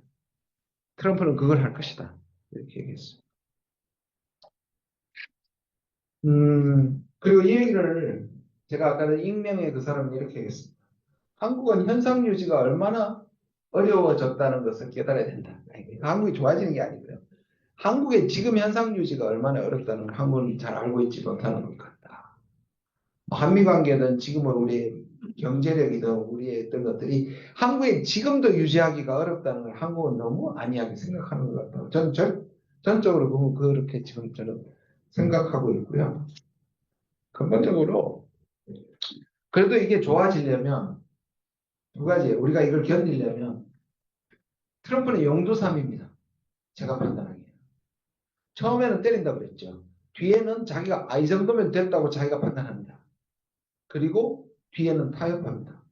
이게 지난 4년이었고. 왜냐하면 보편관세가 4년 할 수 없는 겁니다. 그러면 미국 경제가 흔들리기 때문에. 그러나 1년이면 때릴 것이고 그게 얻을 것을 다 얻어낸 다음에 다시 돌아갈 겁니다. 근데 문제는 그 2년간 우리 2년으로 봅시다. 1년으로 보면 최대 2년 동안 우리는 살아남을 수 있느냐의 문제입니다. 우리가 제일 취약합니다.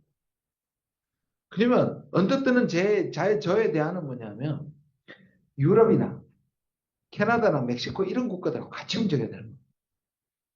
적어도. 근데 그런 외교를 할 줄은 모릅니다. 한 번도. 두 번째는 점점 더 근본적으로는 동맹에 대해서 제고해야 되는 겁니다. 자, 미국에서 분명히 저는 예를 들면 이런 겁니다. 트럼프가 줄인다. 그럼 줄여라.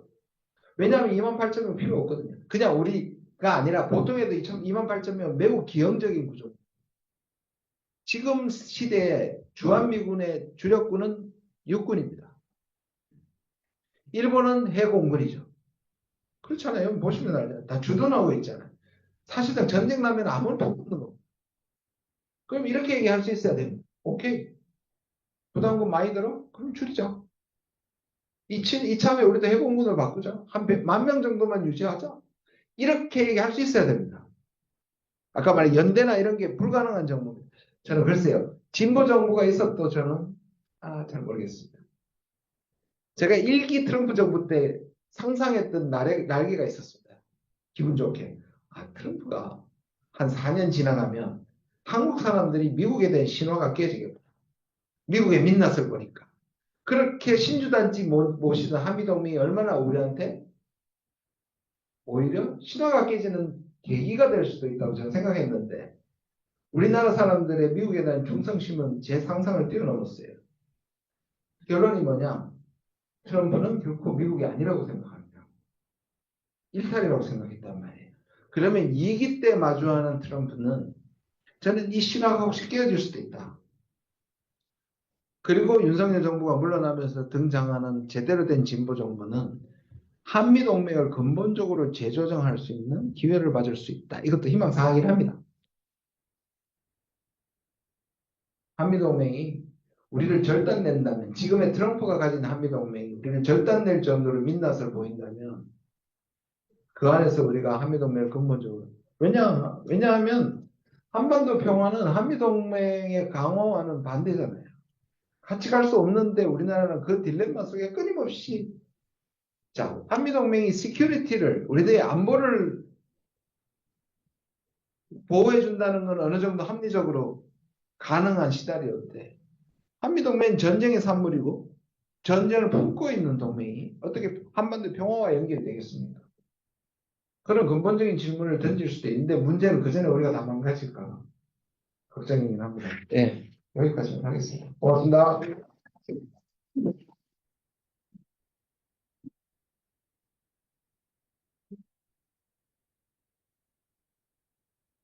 이번에 강연을 들으면서 이게 저는 집에 ATM이 되고 싶어도 평생 못 될 것 같다는 생각을 좀 했었고요.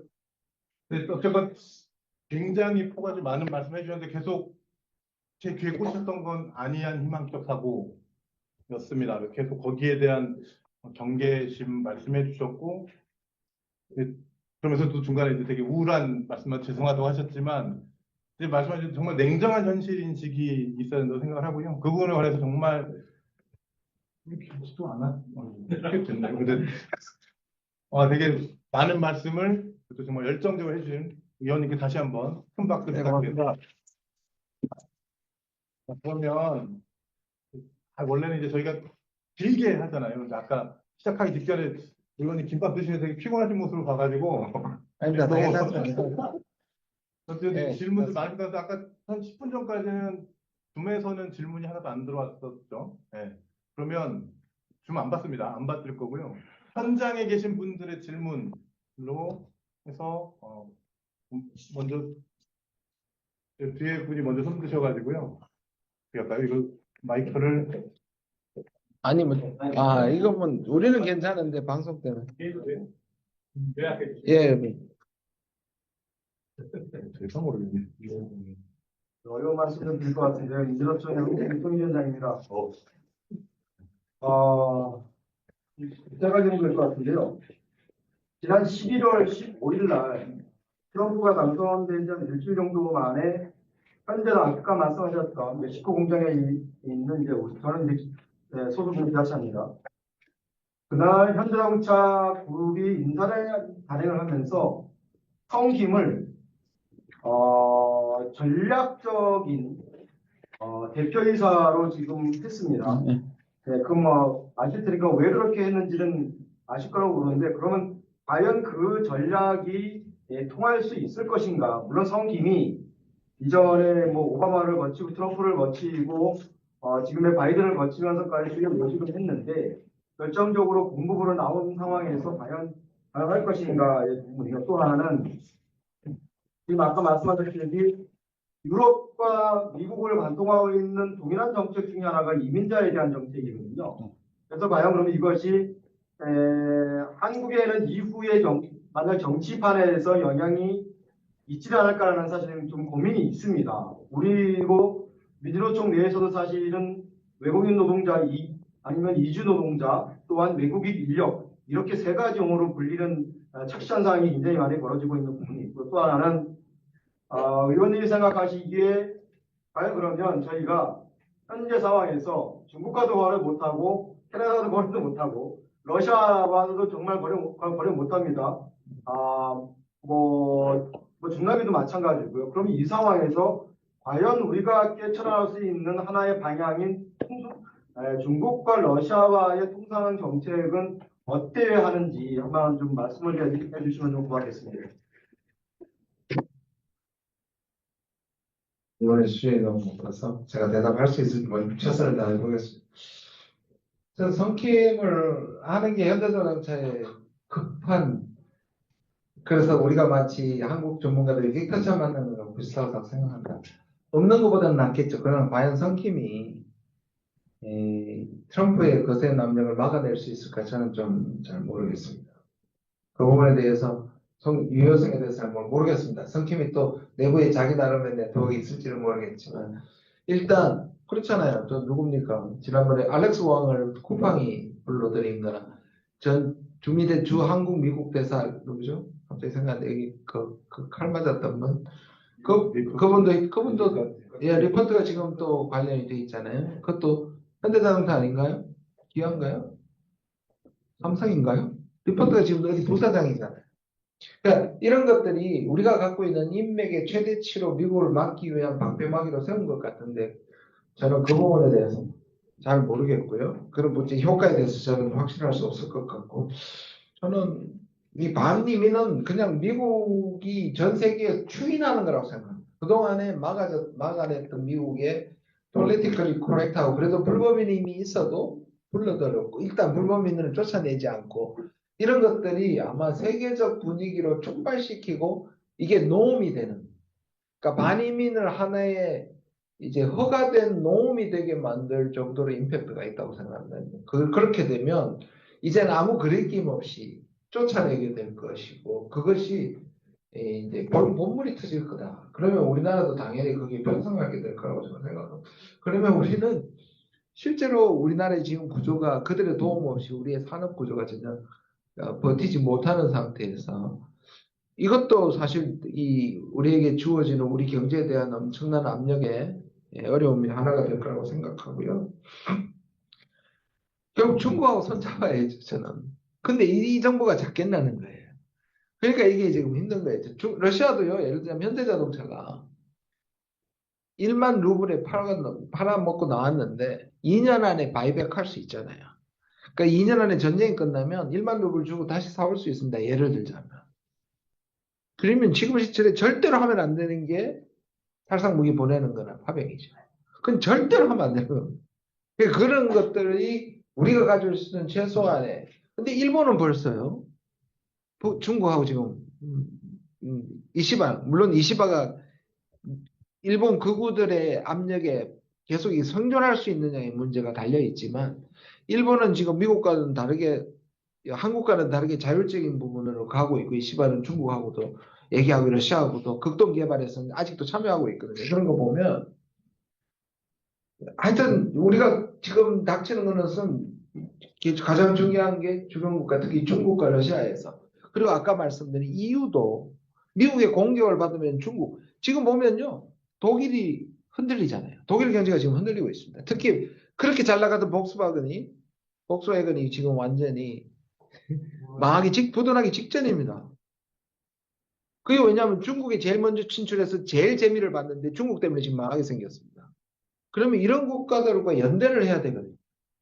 근데 지금은 중국하고 관계 개선하고 러시아하고 관계 개선하고 EU하고 연대하는 게 지금 윤석열 정부의 계획이나 머릿속에 가능한 얘기냐 하는 게 가장 절망스러운 일입니다. 거기까지 막혀라도 어떻게.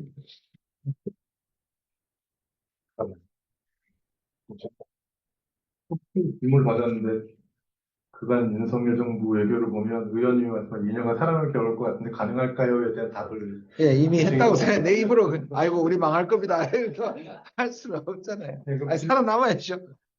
질문 예.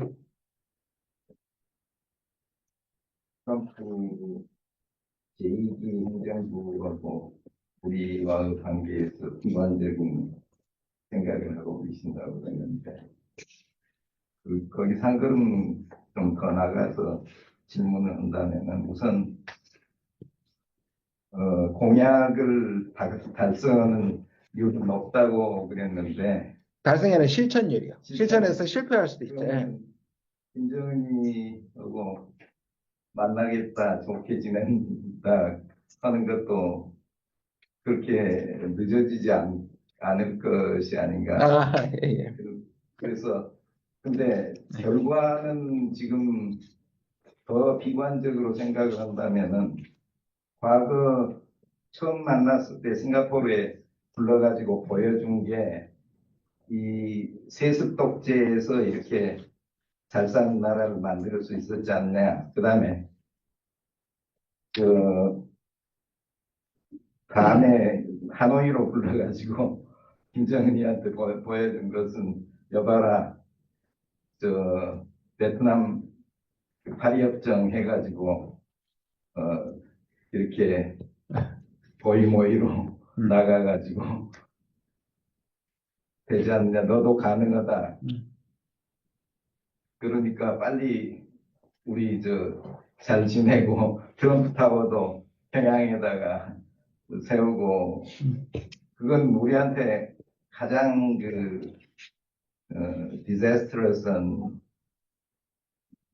픽처거든요. 그런 생각은 안 해보셨는지. 뭐가 디저스트하다고요? 어떤 부분이? 그러니까 레둑토하고 아, 예, 예. 키신저하고 네. 파리협상 맺은 결과로 네. 베트남이 통일이 예, 됐잖아요. 예. 예, 그게 이제 우리 역설적으로 오히려 그러면 북한 쪽으로. 대한민국이 없어지는 거거든요. 예. 그다음에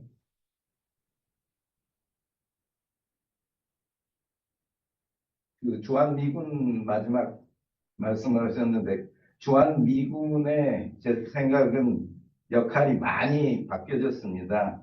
중국 때문에 이제 와 있는 그렇죠. 거라고 맞습니다. 예. 생각을 해야 되기 때문에 근데 미국이 빼지 않을 거다. 그 숫자에 대해서 네. 정확하게 아시는 부분인데 제가 알고 있기는 우리는 25,000 지금 26,500 정도 있습니다. 28,500이라고 네, 26,000에서 8,000 왔다 갔다 합니다. 그게 그 국방 주일미군은 65,000이거든요. 제가 알기로는. 조금 5만 명대로 알고 있는데 하여튼 예. 그래서 오히려 더 많이 데려와야 되고 우리가 미국을 위해서도 중국 막기 위해서 미군이 와 있어야 되니까. 네네. 그래서 만약에 SMA를 다시 뒤집어 엎고 다시 협상을 한다고 그러면은 제 생각 같아서는 주한 미군 명수에 곱하기 얼마 주겠다 이렇게 나와야 될 것 같고 그 명수도 아까 뭐 해공군이 일본에 많이 있다고 그랬기 때문에 우리 전투부대 뭐 지원부대는 필요 없고 명수에 넣지도 말고 1인당 얼마 해서 곱하기 해가지고 하는 게 우리한테 유리하지 않나 그런 생각이 들어요. 물론 저는 우리 어려움은 이겁니다. 이전에도 한미동맹이 굉장히 심화되어 있고 과연 북한이 한국 서로 위협이 되는 부분은 이 평화체제가 있기 전에 서로 위협이 될 수밖에 없는데 그게 침략을 당해서 누가 한쪽으로 통일되느냐는 정도의 문제는 저 북쪽도 남쪽도 그럴 능력이 없다고 생각합니다. 저는. 그러니까 그럴 의도나 능력이 예를 들어서 북한이 남침을 해서 적화를 시키거나 남한이 북한을 가가지고 자유민주주의 국가로 정복하는 그런 시대는 한국이 가지고 있는 우리가 많은 사람들이 지난 30년 동안에 중국의 부상만 얘기하지만 세계적으로 중국 다음으로 부상한 나라가 우리입니다. 우리가 그걸 실질적으로 그 정도의 실질적인 느낌을 못 갖고 또는 거기에 대한 자신감을 못 가져서 여전히 저는 거기 프레임에 갇혀 있다고 생각합니다. 주한 미군이 있기 때문에 그게 가능한 거고. 저는 그렇게 생각하지 않습니다. 아닙니다. 말씀드린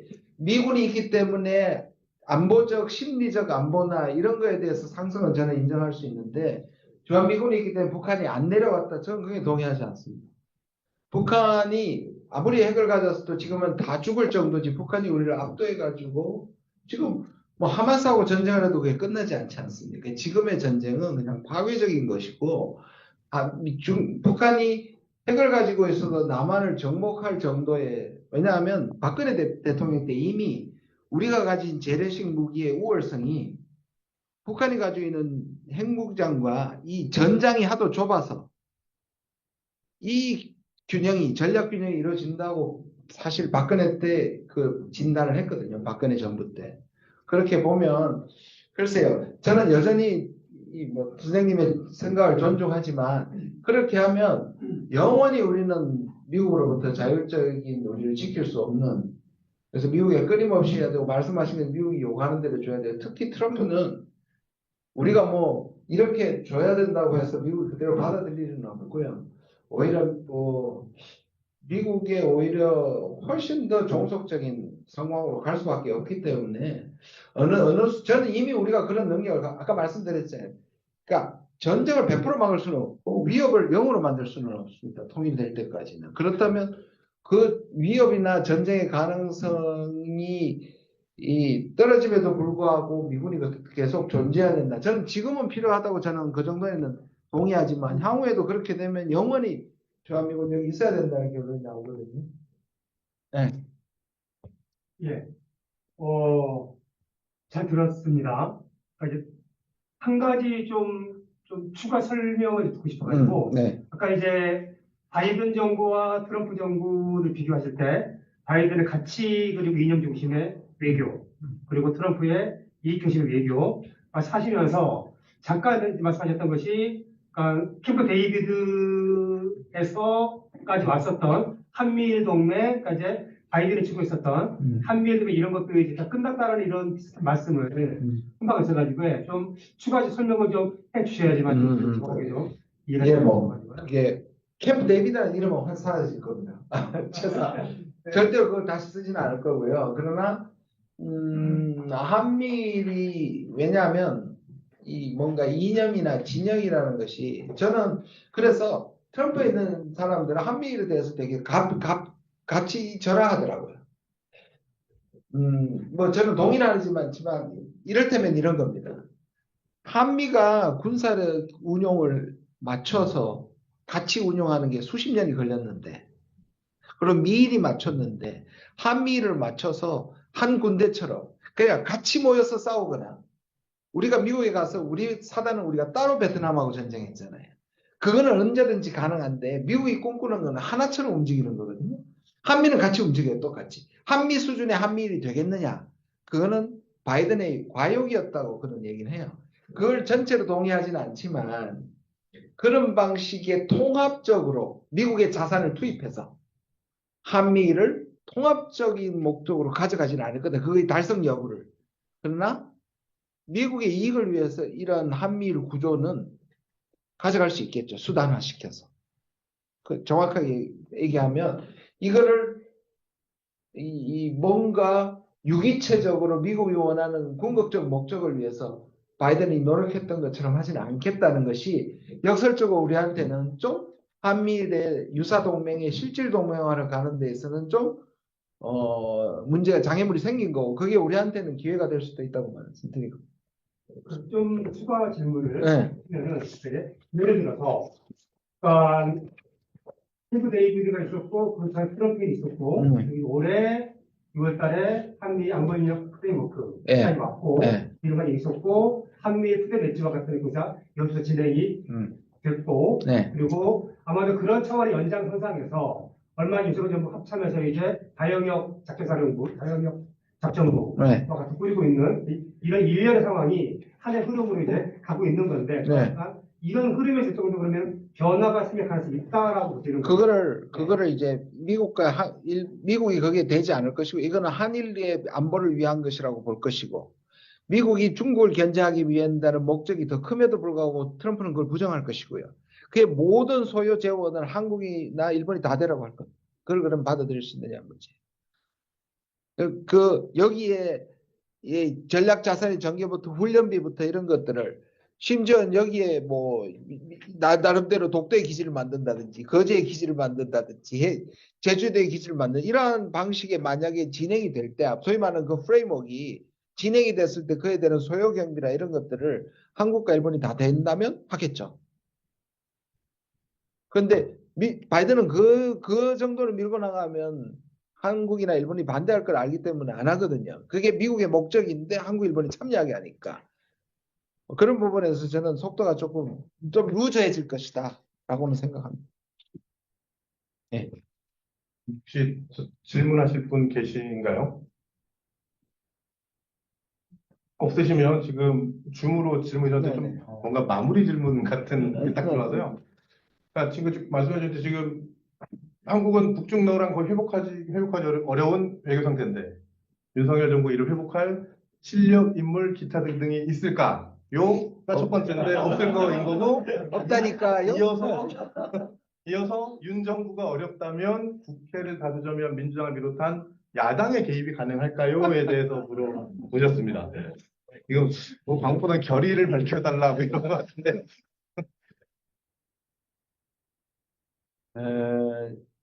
저는 정부에서 입법 독재라는 걸 말하는 것 자체가 참 실소를 자아냅니다. 입법이 어떻게 독재를 합니까? 그냥 방해를 할 수 있는 거잖아요. 이 정부의 실정에 대해서 방해를 하고 연기시키고 약화시키고 막는 정도, 그것도 최대치로 해야. 특히 외교는 거의 독점하고 있습니다. 아시다시피. 제가 살상무기를 수출하는 걸 막는 법을 냈는데 아직 계류 중이에요. 그러니까 분쟁 지역의 무기 수출을 금지하는 법안을 제가 냈는데 아직 계류 중이에요. 외통위 위원장이 저쪽이라서 통과할 가능성이 별로 없어요. 그나마 다행인 것은 파병은 국회 동의를 받아야 되니까 하기 쉽지 않을 거예요. 그런데 문제는 러시아가 파병이 문제가 아니라 살상무기만 보내도 한노 관계는 끝난다고 얘기하니까. 그러나 계속 시끄럽게 하고 계속 폭로를 하니까 늦어지고 국민의 반대가 80% 90% 하니까 못하고 있는 거라고 저는 생각을 합니다. 물론 트럼프의 당선도 큰 역할을 했지만.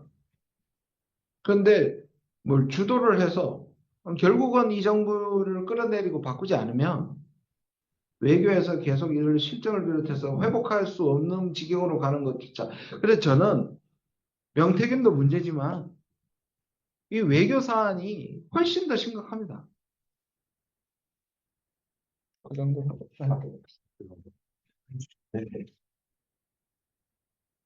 언제나 이렇게 오늘 프로그램은 정말 길게 되고 질문도 많이 나오고 있다 그러면 의외로 빨리 끝나고요. 네. 어쨌건 아이고야. 그러니까 질문 안 하면 큰일 날 것처럼 얘기하고 자꾸 하시잖아요. 아니. 개인적인 그런 소감을 한번 여쭤보십니다. 의원 생활하신 지 얼마 아직 안 됐습니다. 6개월 됐습니다. 정치가 하실만 하신지. 정말 마무리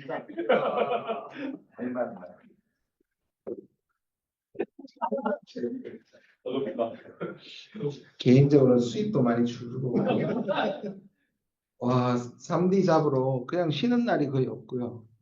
그러니까 저도 국회의원 되기 전에 국회의원들 일 안 한다 그랬던 말은 취소해야 되겠어요. 일을 잘하냐 못하냐는 차이가 있는데 안 하는 사람은 없는 것 같고 일단은 다들 경무가인 것 같고요. 근데 제가 원래 이 국회의원이 되고자 결심했던 가장 큰 이유가 이 외교가 상대가 있는 건데 한번 망가지면 훨씬 더 회복하기 힘들었고 그에 대한 약간 위기의식을 느꼈기 때문이거든요. 이 정부가 등장하면서. 그래서 그런 부분에 있어서 소명의식은 아직 있습니다.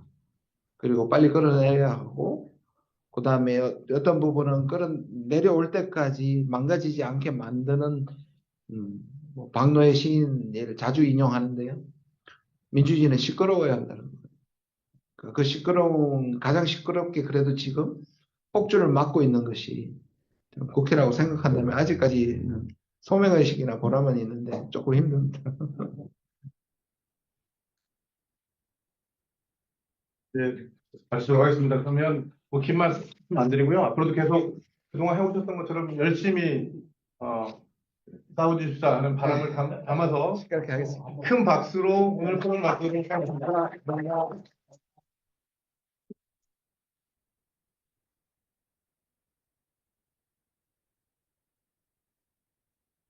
여기 빼가지고 기념차를 갖다 놨다는 거. 네. 이걸 확 뒤로 이걸 빼야겠는데? 앞으로 빼서 앉으시고 이렇게 하면은 그림이 좀 나오지 않을까요? 엄청 확 빼야 되는 거 아니에요, 뒤로? 이거 나오도 되겠어? 여기 앉으시고 좀 더 빼야 돼. 그러니까 이거 안 나오면 더 빼야지. 일단 몇 개 놓을까요? 안 넣어? 기념 좀 가자. 좀 뺄까요? 화면 적어보면 되지 않을까? 다시 나오셔서 기념차를 갖다 가시죠. 그럼 기념차 처음 하는 거. 소음이지. 의자를 몇 개, 몇개 갖다 놓고 앞에 좀 앉히고 의자를 몇 개 갖다 놓고 몇 개만 갖다 놓고 완전 이렇게 5개 놔야 될 것 같은데. 그래야 뒤에가 좀 안 돼. 반지가 몇씩 써죠? 내가 안 줘.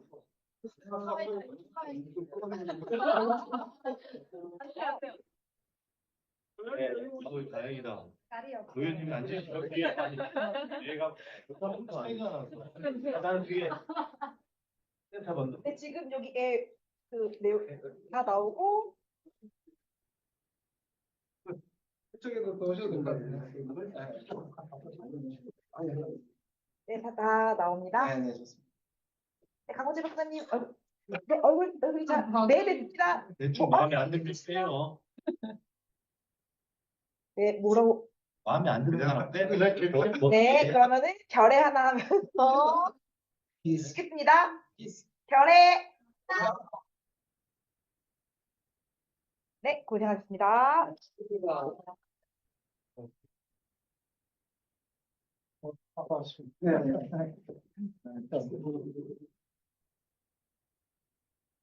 그리고 보신 분들이요.